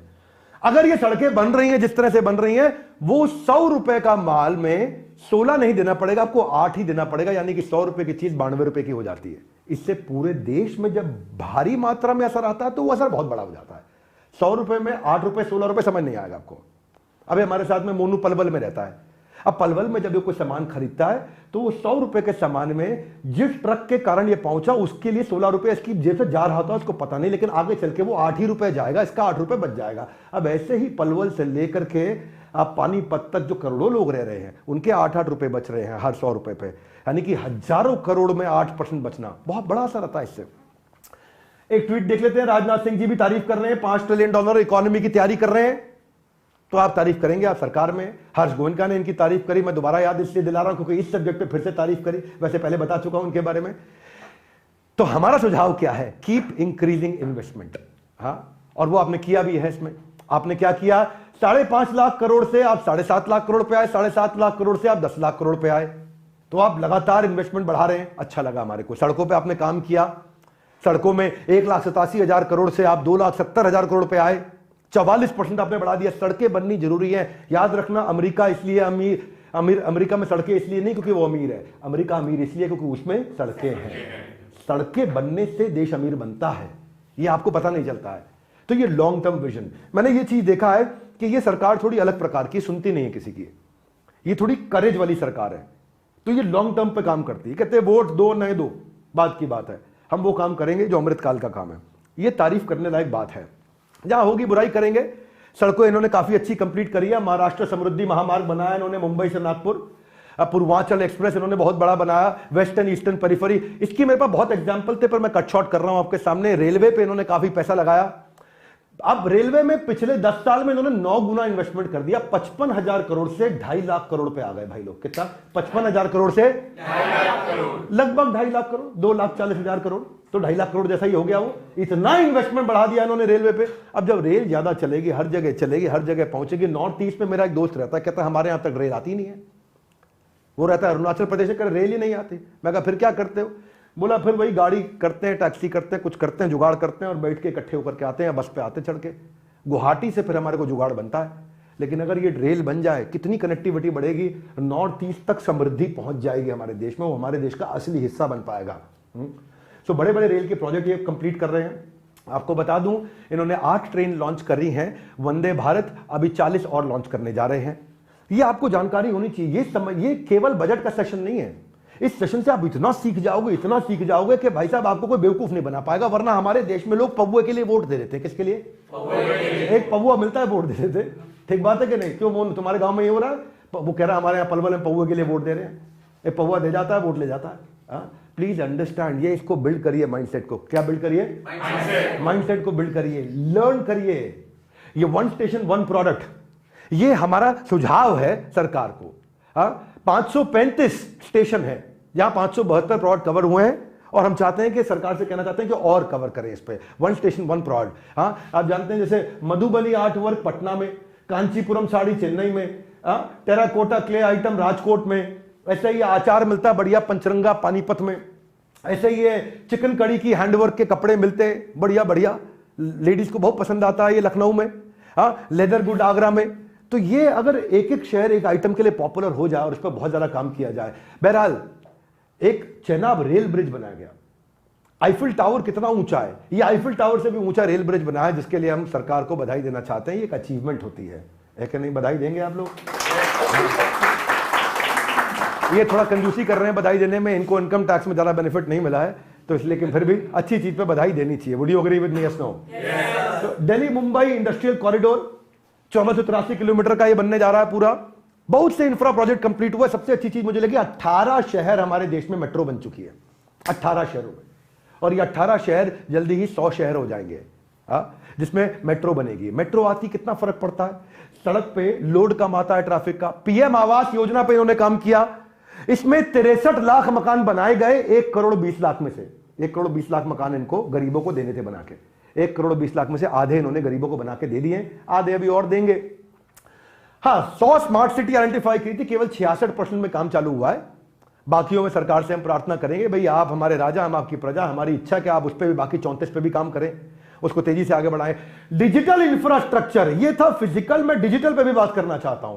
यूपीआई ने किया कमाल। कमाल, यूपीआई ने किया कमाल। 376 बैंक इस समय डिजिटल बैंकिंग के लिए ऑनबोर्ड हो गए।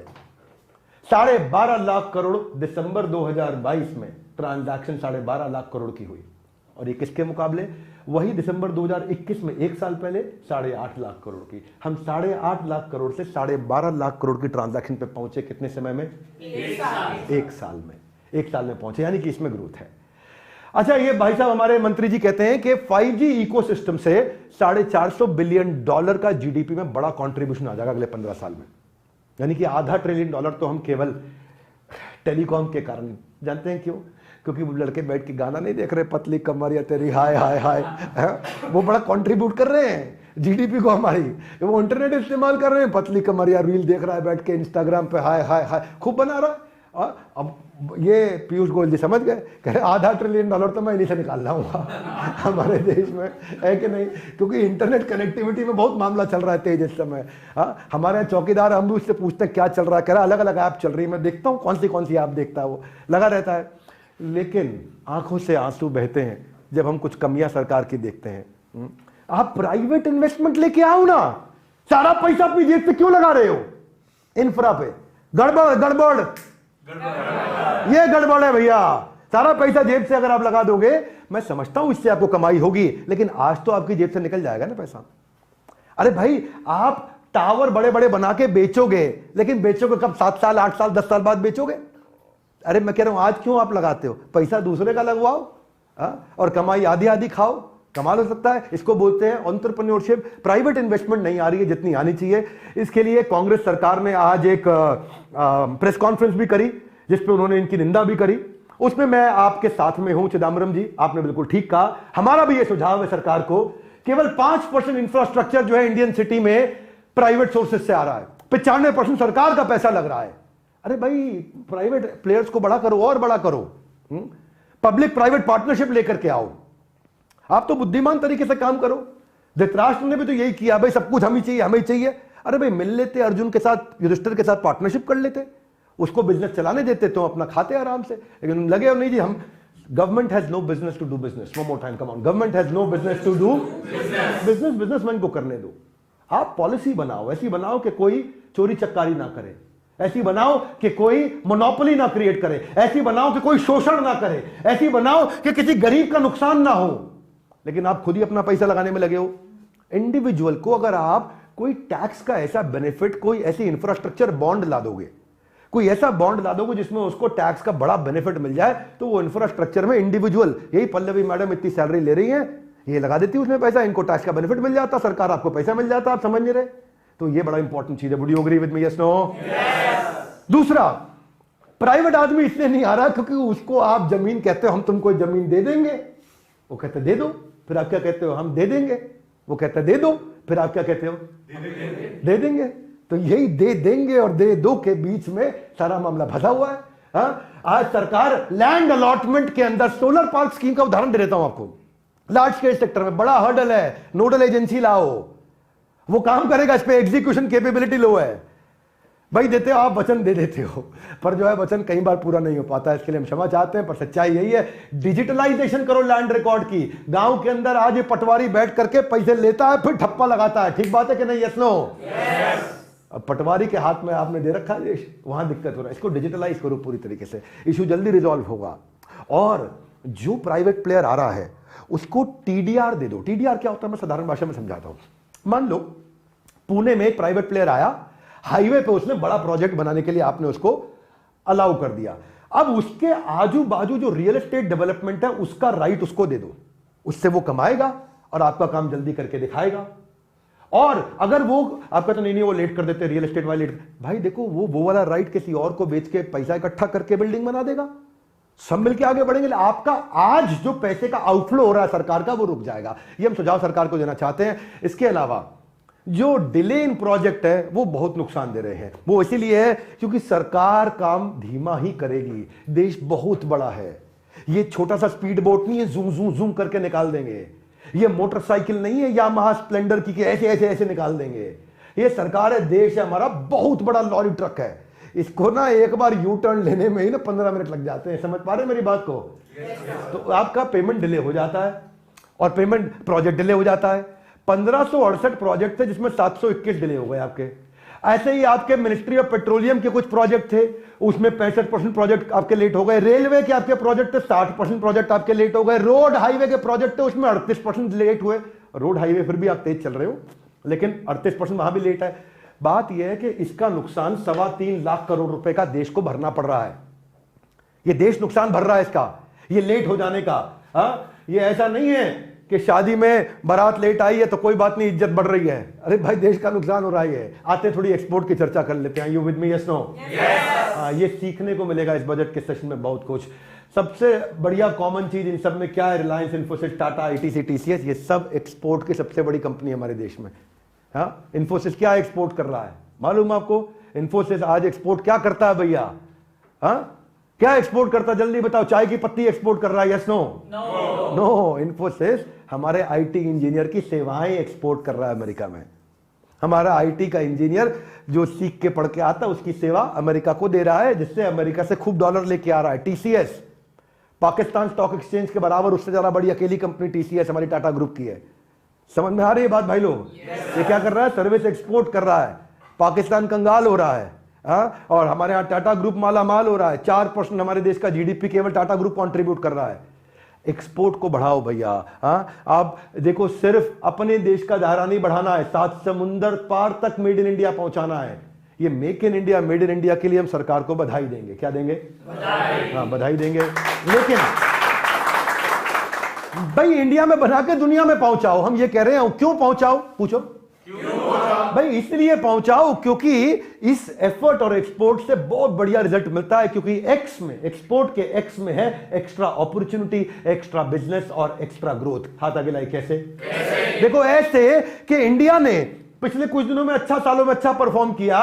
1972-73 से 2022-23 तक 30-50 साल के अंदर हम लोग $2 बिलियन से आज $750 बिलियन पे पहुंच चुके हैं। लगातार हमने ग्रोथ लिया है। अब लेकिन और तेज ग्रोथ हो सकता था। लग्जमबर्ग, हांगकांग, सिंगापुर, ये पूरे एक्सपोर्ट पे चल रहे हैं, बहुत पैसा कमा रहे हैं। इनकी पर कैपिटा इनकम बहुत हाई है। इंडिया का कंट्रीब्यूशन ग्लोबल जीडीपी के अंदर, जो इंडिया का शेयर है ग्लोबल एक्सपोर्ट्स में, वो केवल आज भी 1.5% है। यानी कि इंडिया इतना बड़ा है, इतना बड़ा है। अपन कितनी पॉपुलेशन होंगे दुनिया की? 20% से ज्यादा पॉपुलेशन होंगे अपन दुनिया की। ठीक बात है कि नहीं? 20% पॉपुलेशन, 15% पॉपुलेशन हम दुनिया की है, और हम केवल 1.5%। यानी कि अभी अपन 10 गुना तो ग्रो कर सकते हैं अगर हमारे देश के व्यापारी आज दुनिया में माल बेचें। हाथ आगे लाए। क्यों बेचें? अभी बताता हूं क्यों बेचें। पहले समझो कि हमारी जीडीपी के प्रपोर्शन में जो हमारा आज एक्सपोर्ट है, वो इराक, घाना, किर्गिस्तान कोई देश है? किर्गिस्तान है, कोई ना जाए किर्गिस्तान, उससे भी पीछे चल रहे हैं हम। आप समझ रहे हो? घाना, अफ्रीकी देश घाना है नहीं, घाना भी खा रहा है एक्सपोर्ट का बढ़िया खाना, और हम मचा रहे हैं यहां केवल बहाना। देखो भैया निर्मला ताई, ऐसा ना करते जाना, एक्सपोर्ट को जरूर बढ़ाना। Don't just trade in India, make in India no problem, but also not just trade in India, India से बाहर ट्रेड करिए। क्यों करिए? हाथा गिलाए पूछ रहे हैं कब से। देखो, इसलिए करिए क्योंकि वही आइटम का ज्यादा पैसा अमेरिका देता है। इंडिया में उस आइटम का 100 रुपया मिलता है, अमेरिका में उस आइटम का 250 रुपया मिलता है। उसी वैल्यू, उसी प्रोडक्ट की ज्यादा वैल्यू मिल जाती है भारत को, उसी सर्विस की ज्यादा वैल्यू मिल जाती है। मैं समझा देता हूं। हाथ आगे लाई। कैसे? देखो, भारत का एक सॉफ्टवेयर इंजीनियर 30,000 रुपया महीना लेता है। कितना? 30,000। वही इंजीनियर की सेवा अमेरिका में बेच दो, एक्सपोर्ट हो गया। उसी इंजीनियर की सेवा अमेरिका को बेच दो, वो आपको 2.5 लाख रुपए महीना मिलना शुरू हो जाएगा, 2,40,000 में। तो 30,000 रुपए से हमारी इनकम निर्मला ताई 2,40,000 रुपए एक आदमी पे पहुंच गई। और ऐसे ही आप 1 करोड़ आदमियों को 30,000 से जब 2,40,000 पे लेगा, जनता बहुत है हमारे पास, उसमें कोई दिक्कत नहीं, हमने इसमें कोई कमी नहीं छोड़ी है। हमारे देश में बहुत जनता है। सब थोड़ा एक्सपोर्ट में उनको लगाओ, आगे बढ़ाओ। आप देखो तो 30,000 से 2,40,000 पे आ गए फट से। तो निर्मला ताई, आपसे प्रार्थना है एक्सपोर्ट पे और समय लगाइए, क्योंकि अर्निंग जो है वो डॉलर में हो रही है, अर्निंग जो है यूरो में हो रही है, और उसकी वैल्यू अपने से बहुत ज्यादा है। उससे क्या होगा? हमारे एसएमई को पुश मिलेगा, छोटे व्यापारी को पुश मिलेगा, उसको खूब वैल्यू मिलेगा। और लास्ट 2 साल में हमने अच्छा किया है, ऐसा नहीं है, मैं केवल बुराई नहीं करूंगा। 420 बिलियन डॉलर की हमने एक्सपोर्ट करी है पिछले साल। और चाइना का यह नंबर खैर आज से 18 साल पहले था जो हमने पिछले साल अचीव किया है। अपन 18 साल पीछे चल रहे हैं चाइना से। वैसे तो हम बहुत तैयार हैं एकदम बॉर्डर पर खड़े होने के लिए, लेकिन हम पीछे हैं अभी उनसे। अपने को कवर अप करना। हाथ आगे लाए। कैसे करेंगे? रेवड़ी बांट के नहीं करेंगे। हमारे यहाँ सरकार कैसे बनती है मालूम आपको? पलवल में पौवा देखे कि पलवल एक उदाहरण के लिए बोल रहा हूं। ऐसा नहीं कि पलवल के कोई नेताजी आ जाए हम पे कल को FIR कर देंगे, भाई आपने ऐसा बोला, हम तो पलवल के नेताजी। मुद्दा ये उदाहरण के लिए बोला, कोई लड़का पलवल से खड़ा हमारे साथ में। तो ये चाइना के सामने खड़े होने का समय आ गया। हाथ आगे लाए। कैसे? देखिए, ऐसे है कि हमारा जो वर्ल्ड ट्रेड में अभी शेयर है वो 1.7% है, और चाइना का 12% है। हमसे चाइना 7 गुना आगे है इस समय। लेकिन पेंडेमिक के बाद से चाइना का मामला डावाडोल हुआ है। वो अपनी ग्रोथ रेट में ग्रो आज भी कर रहे हैं पर स्लोएस्ट कर रहे हैं। वो जितनी ग्रोथ रेट थी उनकी पिछले 25 साल में सबसे धीमी चाल हो गई है, आगे बढ़ने वाली चाल। बढ़ रहा है आगे, लेकिन धीमी गति से बढ़ रहा है। और इंडिया भी बढ़ रहा है आगे, तेज गति से बढ़ रहा है। थोड़ा और तेज करें। और कैसे करें भाई साहब? दुनिया से इन्वेस्टमेंट अट्रैक्ट करके लेके आओ। लेबर हमारे देश में $150 पर मंथ की है और लेबर चाइना में $1200 पर मंथ की है। $150 एग्जैक्ट 147 और ये 1197, ये एग्जैक्ट नंबर दे रहा हूं। 150 और 1200 कितना फर्क हो गया भाई लोग? तो इसलिए दुनिया से लोग लाने चाहिए। मैसिव अपॉर्चुनिटी चीप लेबर के साथ में। इसलिए अरविंद जो farmer vice chairman NITI Aayog के, वो क्या कह रहे हैं?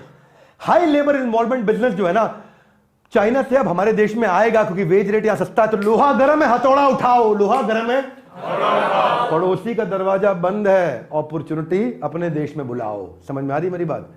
पड़ोसी किसकी बात कर रहे हैं? पाकिस्तान की, चाइना की बात कर रहे हैं। पाकिस्तान तो अभी थोड़े दिनों में मिलेगा, आपको बुरा नहीं मानना, वहाँ हालत काफ़ी ज़्यादा खराब है। अपन चाइना से आगे जाएंगे। अच्छी बात क्या रही है, भंगड़ा डालने वाली बात क्या रही है? वो ये रही है कि हमने किचन चिमनी की इंपोर्ट ड्यूटी पे काफ़ी इंप्रूवमेंट ला दिया है। हमने कस्टम ड्यूटी पे मोबाइल और टीवी के पार्ट पे, मोबाइल नहीं, अगर मोबाइल का कोई चिप आप लेकर के आ रहे हो, इंपोर्ट ड्यूटी कम बनाओगे। यहाँ पे शर्त क्या है? बनाओगे यहाँ बनाओगे। अच्छा किया आपने। हाँ, लिथियम आयन बैटरी पे आपने काम किया, ग्रीन एनर्जी पे आप काम कर रहे हैं, लेकिन आंखों से आंसू निकल जाते हैं। क्या? लेकिन आंखों से हाथ आगे लाए। किस बात पे? सुनिए, देखिए, इस बात पे कि आप अभी तक हमारे देश का हीरो प्रोडक्ट नहीं बना पाए। सबसे अच्छी बात यह, ताइवान के पास सेमीकंडक्टर चिप है और वो सेमीकंडक्टर चिप के कारण 65% वर्ल्ड की मार्केट शेयर केवल एक ही चीज से लेके बैठा है। उसका एक आइटम गेम चेंज कर दिया। सीताराम छोले भटूरे वाला एक आइटम बढ़िया है, 100 साल से बेच रहा, खूब पैसा कमा रहा है। एक आइटम बढ़िया होनी चाहिए आपके पास जो गेम चेंज करेगा। मेरी बात समझ आ रही है? आज ताइवान का हाल देखो। इतना सा देश ताइवान तुम्हारे पलवल के बराबर होगा, थोड़ा उससे बड़ा होगा ताइवान। लेकिन आज क्या कर रहा है? आज ताइवान का जो 20% एक्सपोर्ट है, जीडीपी में उनका कंट्रीब्यूशन 20% का है। एक आइटम हमारे यहां पूरे देश का मिला के 20%। समझ पा रहे हैं? ठीक कह रहे हैं कि नहीं भाई लोग? समझ में आ रही है बात? तो हमारे को हीरो प्रोडक्ट चाहिए और थोड़ा सा पीएलआई स्कीम लेके आओ। हाथ आगे लाइए। वो क्या होती है? तुम हमारे यहां माल बनाओ, हम तुम्हारी मदद करेंगे। तुम हमारे यहां माल बनाओ, हम तुम्हारी मदद करेंगे, मैन्युफैक्चरिंग में मदद करेंगे। हाँ, तुम संघर्ष करो, हम तुम्हारे साथ हैं। ये करो ना भाई, तुम व्यापारियों के साथ पीएलआई स्कीम लेके आओ, इंसेंटिव दो उसको कि तुम यहां बनाओ। अच्छा, वो यहां बनाएगा तो इंपोर्ट नहीं करेगा तो डॉलर बाहर नहीं जाएगा। जब डॉलर बाहर नहीं जाएगा, फॉरेक्स रिजर्व अबे इतना मजबूत हो जाएंगे, कंज्यूमर को सस्ते में माल मिलेगा। हाथ आगे लाइए। क्यों? क्योंकि बाहर से लाने पर टैक्स लगता है, वो बच जाएगा। ऐसे ही तो आपने उसमें अच्छा काम किया, ऑटो कंपोनेंट में किया, स्टील में किया, टेलीकॉम में किया, टेक प्रोडक्ट में किया, लेकिन और बहुत सारे प्रोडक्ट है जिसमें किया जा सकता है। ये बाईसाइकिल में करो, सब में कितने आइटम है जिसमें कर सकते हैं। तो ये इस पे काम करिए। कर्नाटका की सरकार ने एप्पल के साथ किया। अगर आपको नहीं मालूम तो मैं सबको बता देता हूं, ये बहुत बढ़िया उदाहरण है। हाथ आगे लाइए। यहां बनाओ, हम तुम्हारे साथ हैं। हाँ, नेताजी तुम संघर्ष करो, हम तुम्हारे साथ हैं। ऐसे यहां पॉलिटिकल नहीं, बिजनेस की बात हो रही है। एप्पल को कर्नाटका ने क्या बोला? पीएलआई स्कीम जबरदस्त दे दी। एप्पल ने इंडिया से एक्सपोर्ट डबल कर दिया बना के यहां से फोन, और कर्नाटका में फोन बन रहा $2.5 बिलियन का अप्रैल से दिसंबर तक, 9 महीने में। भैया ये कमाल हो गया। आज इस समय मोबाइल मैन्युफैक्चरिंग के अंदर भारत दुनिया में दूसरे नंबर पर सबसे बड़ा हो गया।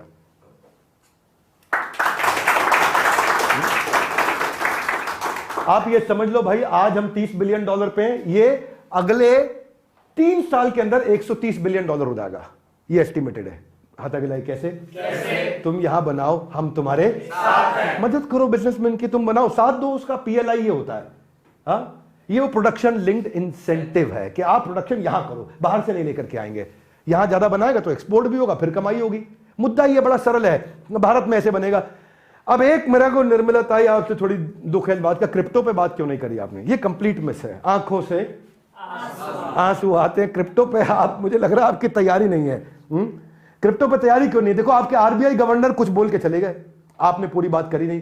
प्राइवेट को क्या कह रहे हैं गवर्नर साहब? क्या कह रहे हैं? शक्तिकांत दास गवर्नर साहब, वो बोल रहे हैं कि ये क्रिप्टो करेंसी ट्रेड जो है 100% स्पेक्युलेटिव है। स्पेक्युलेटिव का मतलब क्या हुआ भाई? जुआ सट्टा। और अगर इसको ग्रो करने दिया तो अगला बड़ा financial crisis private crypto currency के कारण देश में आएगा। ये बोल दे शक्तिकांत दास ने। ये हमारे नेशनल स्टॉक एक्सचेंज के चेयरमैन आशीष चौहान भी बोल रहे हैं क्रिप्टो करेंसी कंप्लीट जुआ सट्टा है। सारे बुद्धिमान लोग बोल रहे हैं। पिछली बार भी आए थे आप 30% टैक्स लेके गए, पूरी बात नहीं करी। इस बार आपने बची हुई बात नहीं करी, इससे मुझे थोड़ा बुक लगता है। हालांकि आप कहते हैं कि ये कॉशन है, करेंसी नहीं है। ये बात मैं सुनी आपसे, आप कहती हैं ये कॉशन, सावधान, करेंसी नहीं है ये, ठीक है। लेकिन वो आज वजीर एक्स के वाइस प्रेसिडेंट ने भी बोल दिया कि लग रहा है कि भाई ये हमारे मारे जाने से पहले की जो खामोशी नहीं होती है, हा? जो बड़े तूफान आने से पहले जो खामोशी होती है, कह रहे वो लग रहा है मैडम आगे कोई बोल नहीं रही है, लेकिन मैडम के आजू बाजू के लोग बोल गए हैं काफी। सो क्रिप्टो की बात आजकल कर रहा हर फ्रेंड, बना दिया क्रिप्टो को बिना बात के ट्रेंड। भाई गलत बात है, इसको ट्रेंड मत बनाओ। क्रिप्टो करेंसी है क्या ये? क्या ये रिलायंस की तरह है? नो। क्या ये गोल्ड की तरह है? नो।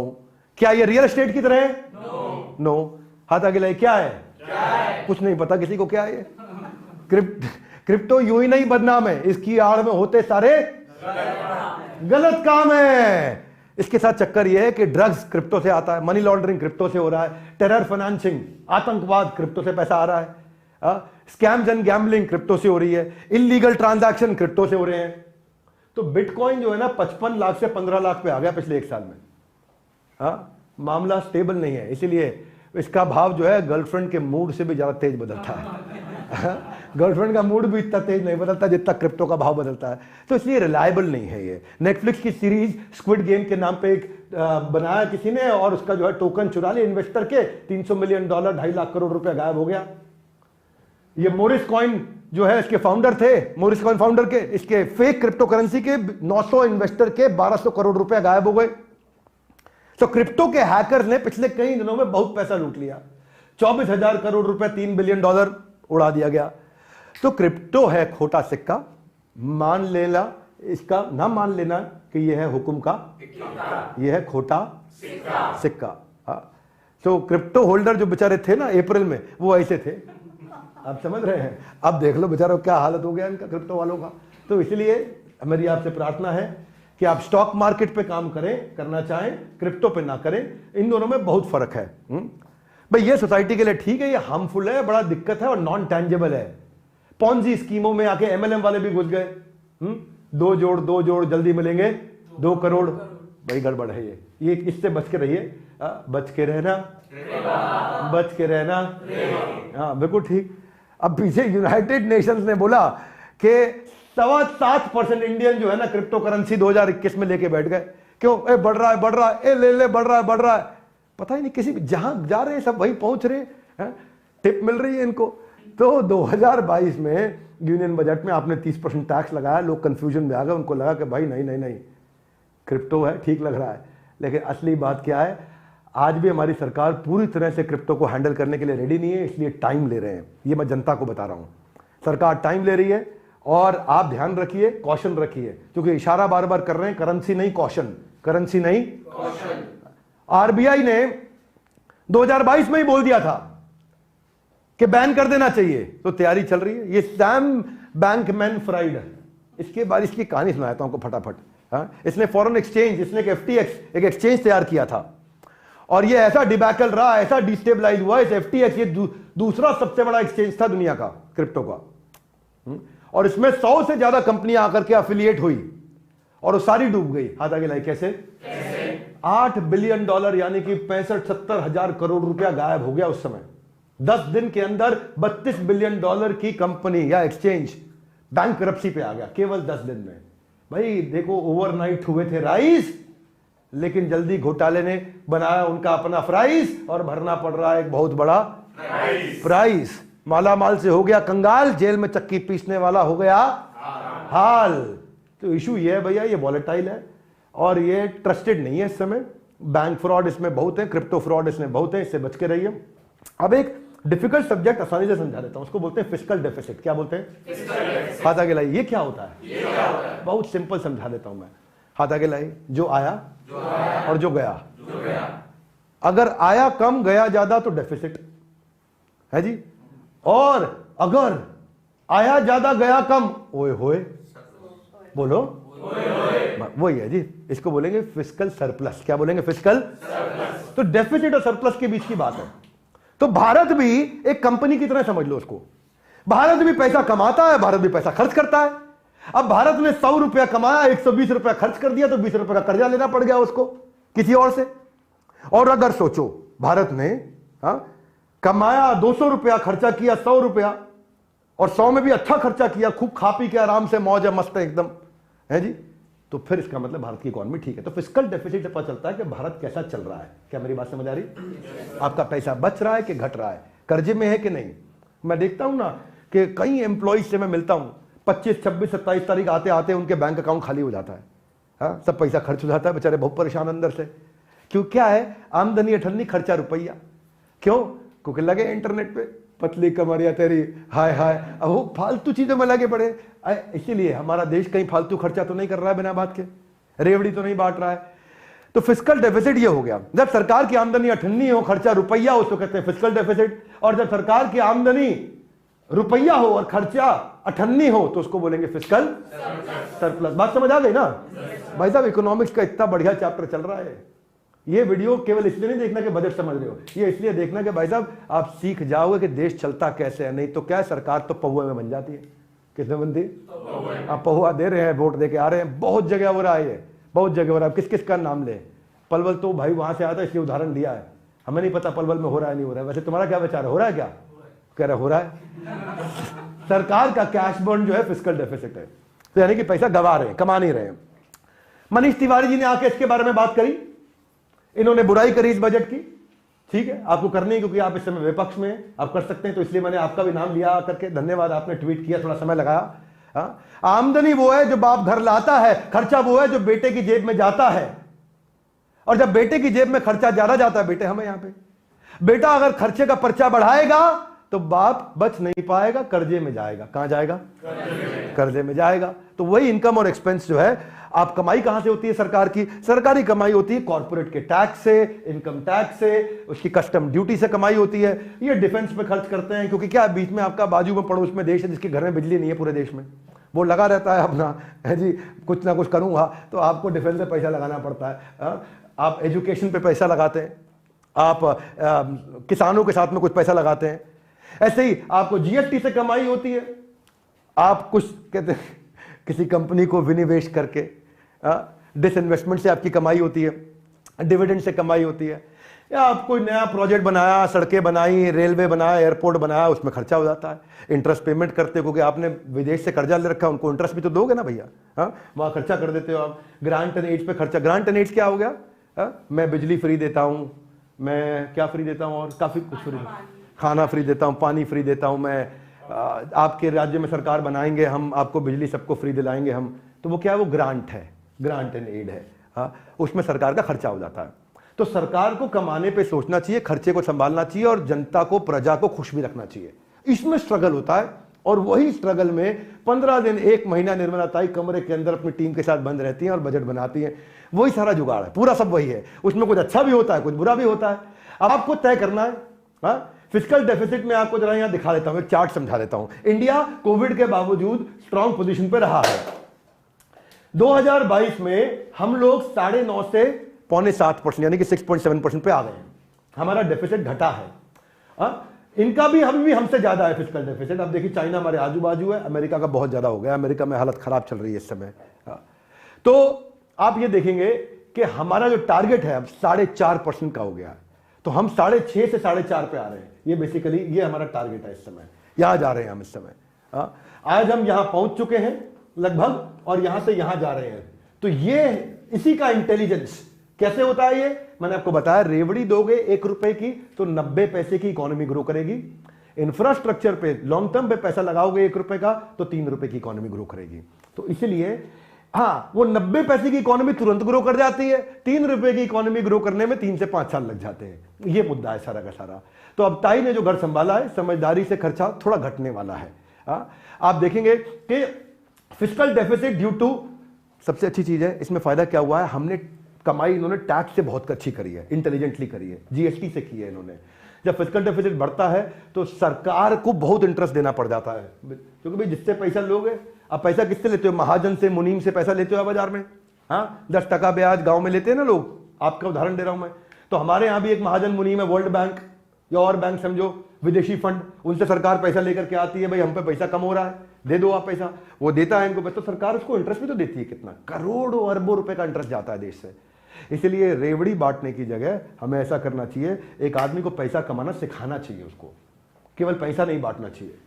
इससे सरकार की प्रोडक्शन कॉस्ट बढ़ेगी, क्योंकि सरकार फिर टैक्स काटेगी, यहां से पैसा जबरदस्ती लेगी, उसको बेनिफिट नहीं दे पाएगी, और फिर नेचुरली महंगाई बढ़ेगी। हम लोग इस सब में, बाकी विदेश बहुत अच्छे नहीं है हम, ये बात सच है, लेकिन हम बड़े बड़े देशों के मुकाबले अच्छे रहे हैं। अब इसको कह लो किस्मत मान लो सरकार की, या उनका प्रयास मान लो, वो आपको निर्धारित करना है, मुझे नहीं करना है। पर हां, यह बात सच है कि हम बड़े देशों के मुकाबले थोड़ा अच्छे चल रहे हैं। सबका हाल है बेहाल, हमारी चाल अभी भी है बेमिसाल। तो अगर डेफिसिट जो है ना, अब इसमें एक बात समझना, फिस्कल डेफिसिट, हाथ आगे लाइए, क्या होता है? जेब में पैसा खत्म हो गया, वही होता है। समझ आ गई ना बात? जेब में पैसा खर्चा हो गया, हो गेलो, शेष हो गेलो, खत्म हो गया सब पैसा मेरी जेब से, वो फिस्कल डेफिसिट हो गया। पर खत्म किस चीज से किया, वो मेन मुद्दा है। सुनना मेरी बात को भाई लोग, जो कमरे में बैठे हो, दो तरह से पैसा खत्म होता है। हाथ आगे लाए, कौन से? एक, रेवड़ी ले लो, पैसा खत्म हो जाएगा। रेवड़ी ले लो, समझ गए ना? लो तुमको फ्री में, ये फ्री में, ये फ्री में, पैसा खत्म, बांट दिया सबको, तू भी ले, तू भी ले, तू भी ले, तू भी ले, तू भी ले, बांट दिया। क्या दिया? हाँ, वोट के लिए पैसा खत्म होता सरकार का। दूसरी तरफ एक और तरीका है, ऐसी चीज पे पैसा लगाओ जो आगे चल के हमको कमा के देगी। यानी कि एक हो गया स्पेंड, एक हो गया इन्वेस्टमेंट, एक हो गया खर्चा, एक हो गया निवेश। तो यह देखना चाहिए कि अगर डेफिसिट है भी, खर्च हो भी गया है, तो किधर खर्च किया गया है? उसमें खर्च किया है जो कमा के देगा, या उसमें खर्च किया है जो 0/0 हो गया है? समझ में आ गई बात भाई लोग? Yes no? इसलिए कह रहा हूं इकोनॉमी की सबसे सिंपल क्लास है ये। इस क्लास को पढ़ लिया अपने इकोनॉमिक्स की, तो आप इतना कुछ सीख जाएंगे देश में। पौवे के लिए वोट नहीं दोगे कम से कम। बुढ़ी हो गई विद मी? Yes no? तुम में से कौन देता है पौवे के लिए वोट यहां? हाँ, कोई बोल नहीं रहा। कोई देता है पौवे के लिए वोट? नहीं, चलो बहुत अच्छी बात है, बधाई आप लोग को यार, समझदार लोग आप। हाँ, तो फिस्कल जो डेफिसिट को कंट्रोल कैसे किया जाए, हाथ आगे लाइक, कैसे किया जाए? पहले थोड़ा पब्लिक एक्सपेंडिचर बिना बात का ना करें। सब्सिडी जो है फूड पे, एक्सपोर्ट पे, ऐसे हर एक चीज पे सब्सिडी ना दे। हाँ, एक्सपोर्ट पे दे, इलेक्ट्रिसिटी पे देख के दे भाई, ये नहीं जबरदस्ती हमने वोट के चक्कर में दे दिया। अननेसेसरी खर्चे मिनिस्टरों पे ना करेंगे। मिनिस्टर जी आ रहे, मंत्री जी आ रहे, तो बहुत खर्चा लग रहा है। मैंने मंत्री जी के साथ 5 आदमी बिजनेस क्लास जाते नहीं है, लेकिन उदाहरण के रूप में कह रहा हूं, तो बहुत खर्चा हो जाता है। आप पब्लिक एक्सपेंडिचर तो खर्च कर नहीं सकते, तो कम से कम अर्निंग बढ़ाओ। तो खर्चा घटाने से ज्यादा दिमाग लगाएं अर्निंग बढ़ाने पे, जितना अर्निंग बढ़ा सकें। और इसके क्या तरीके हैं? सिंप्लीफाइड टैक्स सिस्टम कर दो। तो गवर्नमेंट ने अच्छा क्या किया? गवर्नमेंट ने एयर इंडिया निकाल दी। हाथ आगे लाइए, ये अच्छा क्यों है? ये अच्छा इसलिए क्योंकि एयर इंडिया रोज खर्चा बढ़ा रही थी सरकार का, लॉस मेकिंग है। लॉस मेकिंग है तो और प्रेशर आता है। तो लॉस मेकिंग प्रोजेक्ट को बंद करना चाहिए या बेच देना चाहिए? सरकार ने बेच दिया टाटा ग्रुप को। अब टाटा ग्रुप के पास एयर इंडिया आ गया, सरकार को कुछ पैसा मिल गया, उससे क्या हुआ? उनकी जेब में थोड़ा और पैसा आ गया। तो सरकार को पैसा कमाना जरूरी है। एलआईसी को मोनेटाइज किया आईपीओ ला करके। जीएसटी को उन्होंने बड़ा अच्छा किया, इनडायरेक्ट टैक्स जो है 50% बढ़ा 5 साल में हमारा।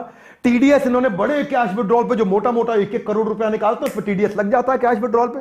समझ में आ रहा मेरी बात को? इससे सरकार की नजर भी बनी रहती है, कौन इतना मोटा पैसा निकाल रहा है, क्या चक्कर है, कहां जा रहा है इसका पैसा। ऐसे ही टैक्स स्क्रूटनी को फेसलेस करना अच्छा है। ये नहीं कि इनकम टैक्स ऑफिसर आपके यहां आ रहा है, ए खोल भाई खाता, देखे तूने पैसा कितना चुराया। सब कुछ फेसलेस, डिजिटल। अब थोड़ा सा इंक्रीज रेवेन्यू पे एक जो मिथ है उस पर बात करना चाहते हैं। मैं कुछ सुझाव देना चाहता हूं, सुनना चाहेंगे भाई लोग? Yes no? सरकार कमा सकती है। आपकी जो सड़कें हैं, सड़क पे हम आपका नाम लगा देंगे। आपका नाम क्या? गुप्ता जी। आपसे हम लेंगे 1 करोड़ रुपया साल का, आपके यहां पे बोर्ड लगा देते हैं। सड़क आपके नाम नहीं करी है, सड़क पे आपका नाम लिखा है। दोनों में फर्क है। क्या मेरी बात समझ आ रही है? नहीं, कई लोग कहेंगे विवेक बिंद्रा जी कह रहे थे देश बेच दो, देश बेच दो। देश बेचने की बात नहीं कर रहे, हम कह रहे हैं इस सड़क पे हमने नाम लगा दिया, मोनू शर्मा के नाम पे सड़क है ये, हमने जो है आपको डेडिकेट कर दी है। अब मोनू शर्मा जी से 1 करोड़ रुपए, ऐसे ही सड़कों पे नाम लगाना और खूब पैसा कमाना है। क्या मेरी बात समझ आ रही है? सिंपल है भैया। या फिर रेकरिंग या उसका मेंटेनेंस भी, मोनू शर्मा आप हमको पैसा मत दीजिए लेकिन सड़क मेंटेन आप कर दीजिए, है, लेकिन आपका नाम है ये सड़क, मोनू शर्मा जी के नाम पे हमने जो है इनके नाम की ताली बजा रहे हैं, इनके नाम पे सड़क है। और नहीं, यहां बजाने की जरूरत नहीं, ये तो उदाहरण था। और उसमें क्या है, मोनू को अपना नाम इज्जत बढ़ाना अच्छा था, मन कर रहा था, तो उस चक्कर में उन्होंने कहा लगाओ लगाओ मेरा नाम लगाओ। बोलो सड़क पे कितना खर्चा आएगा? कुछ नहीं, तुम्हारा 5 लाख रुपए हर साल तुम्हें सड़क की मरम्मत कराना, हम करा देंगे। 5 लाख रुपए हर साल करानी करा देंगे, लेकिन हमारा नाम तो होगा। गांव में बात नाम की होती है, किसकी होती है? नाम की। बात तो उन्हीं की होती है जिनमें कोई बात होती है कि नहीं? बात तो उन्हीं की होती है जिनमें कोई बात होती है। तो लोग अपना नाम के चक्कर में बहुत कुछ करेंगे। आर्कियोलॉजिकल साइट है, लाल किला है। अब लाल किला में आप 20-50 रुपए की टिकट काटते हो, उससे अच्छा आप क्या करो, लाल किले पे आधे दिन आप डेडिकेट कर दो शादी के लिए। किसी मेरे को लाल किले में शादी करनी है जी, अच्छा लाल किले में करेंगे? हाँ जी, लाल किले में करेंगे शादी, ठीक है। तो हफ्ते के 2 दिन खाली शादी के लिए उसको आप इस्तेमाल करो वहां पे। तो लाल किले पे कितना पैसा, लाल किले पे करेंगे, ताज होटल में कर लेता, वहां 5 करोड़ में लाल किले तो 10 करोड़ रुपए लेंगे। नहीं जी, हम तो लाल किले में करेंगे, तो आप कमाई होगी इससे, एक्स्ट्रा पैसा चार्ज करो। फिर एक होता है इनहेरिटेंस टैक्स। कुछ जो लड़के मोबाइल पर लगे हुए, पिताजी जिंदगी भर मेहनत करके कमाए, उनकी प्रॉपर्टी को पिताजी के जाने के बाद वो भाई साहब खुद ले जाए। तो यूएस में क्या होता है कि ऐसे पिता जिसने मेहनत करके कमाया है और बेटे को फ्री में प्रॉपर्टी उसके नाम कराया है, तो रुक जा बेटा रुक जा, सब फ्री में मिला है तुझे, तूने कुछ नहीं किया, तेरे पिता ने किया, हम तुझसे थोड़ा टैक्स ले लेते हैं। तो ऐसे जब पिता की प्रॉपर्टी पुत्र के नाम पे हो रही तो थोड़ा उसमें टैक्स ले सकते हो, ये भी तरीका है। एनआरआई इनकम इतना आ रहा है यहाँ पे, उस पर कोई टैक्स फ्री होता है तो उस पर सेस लिया जा सकता है। फिर वो विदेश में कमा रहा है तो अपने देश में काम क्यों नहीं करता भाई, उस पर थोड़ा टैक्स लिया जा सकता है। या फिर आजकल ट्रैफिक जाम की बहुत समस्या है, जहां ज्यादा ट्रैफिक है वहां अगर गाड़ी ले जाओ तो तुमसे एक्स्ट्रा पैसे लेंगे। समझ में आ रहा है आपको मेरी बात? ये न्यूयॉर्क में होता है, मैनहट्टन के अंदर कंजेशन टैक्स। लंदन में होता है ये, लंदन की कैब्स को कंजेशन टैक्स। लंदन में कुछ सड़कें ऐसी जहां बहुत ट्रैफिक रहता है, न्यूयॉर्क में मैनहट्टन में रहता है। तो अब वहां से निकलोगे, ये सड़क पर ट्रैफिक ज्यादा है, इसके लिए तुम 500 रुपये एक्स्ट्रा देके जाओ तुम। बहुत सारे तरीके हैं कमाने के। तो अब थोड़ा इनकम टैक्स, जिसकी सब बात बहुत करते हैं कि बजट जो है मिडिल क्लास पे फोकस कर रहा है नहीं कर रहा है, इनकम टैक्स पे फोकस कर रहा है नहीं, सैलरी क्लास जो है ना वो बजट से पहले बहुत है, मेरे को ऐसा धक धक हो रहा है, उसको लगता है मेरे को क्या मिलेगा इसमें, क्या मिलेगा। तो ये भी लगा हुआ है देखने में, भाई मी looking for income tax announcement in budget. इसको कुछ नहीं देखना था, बस इनकम टैक्स देखना था स्लैब बैठ करके, ये स्लैब उसी का वेट कर रहा था, है कि नहीं है। तो एक सर्वे होता है, 83% लोग जो है ना मिडिल क्लास लोग कह रहे हैं कि भैया इनकम टैक्स पे ध्यान दो आप, उसमें कितना हो रहा है।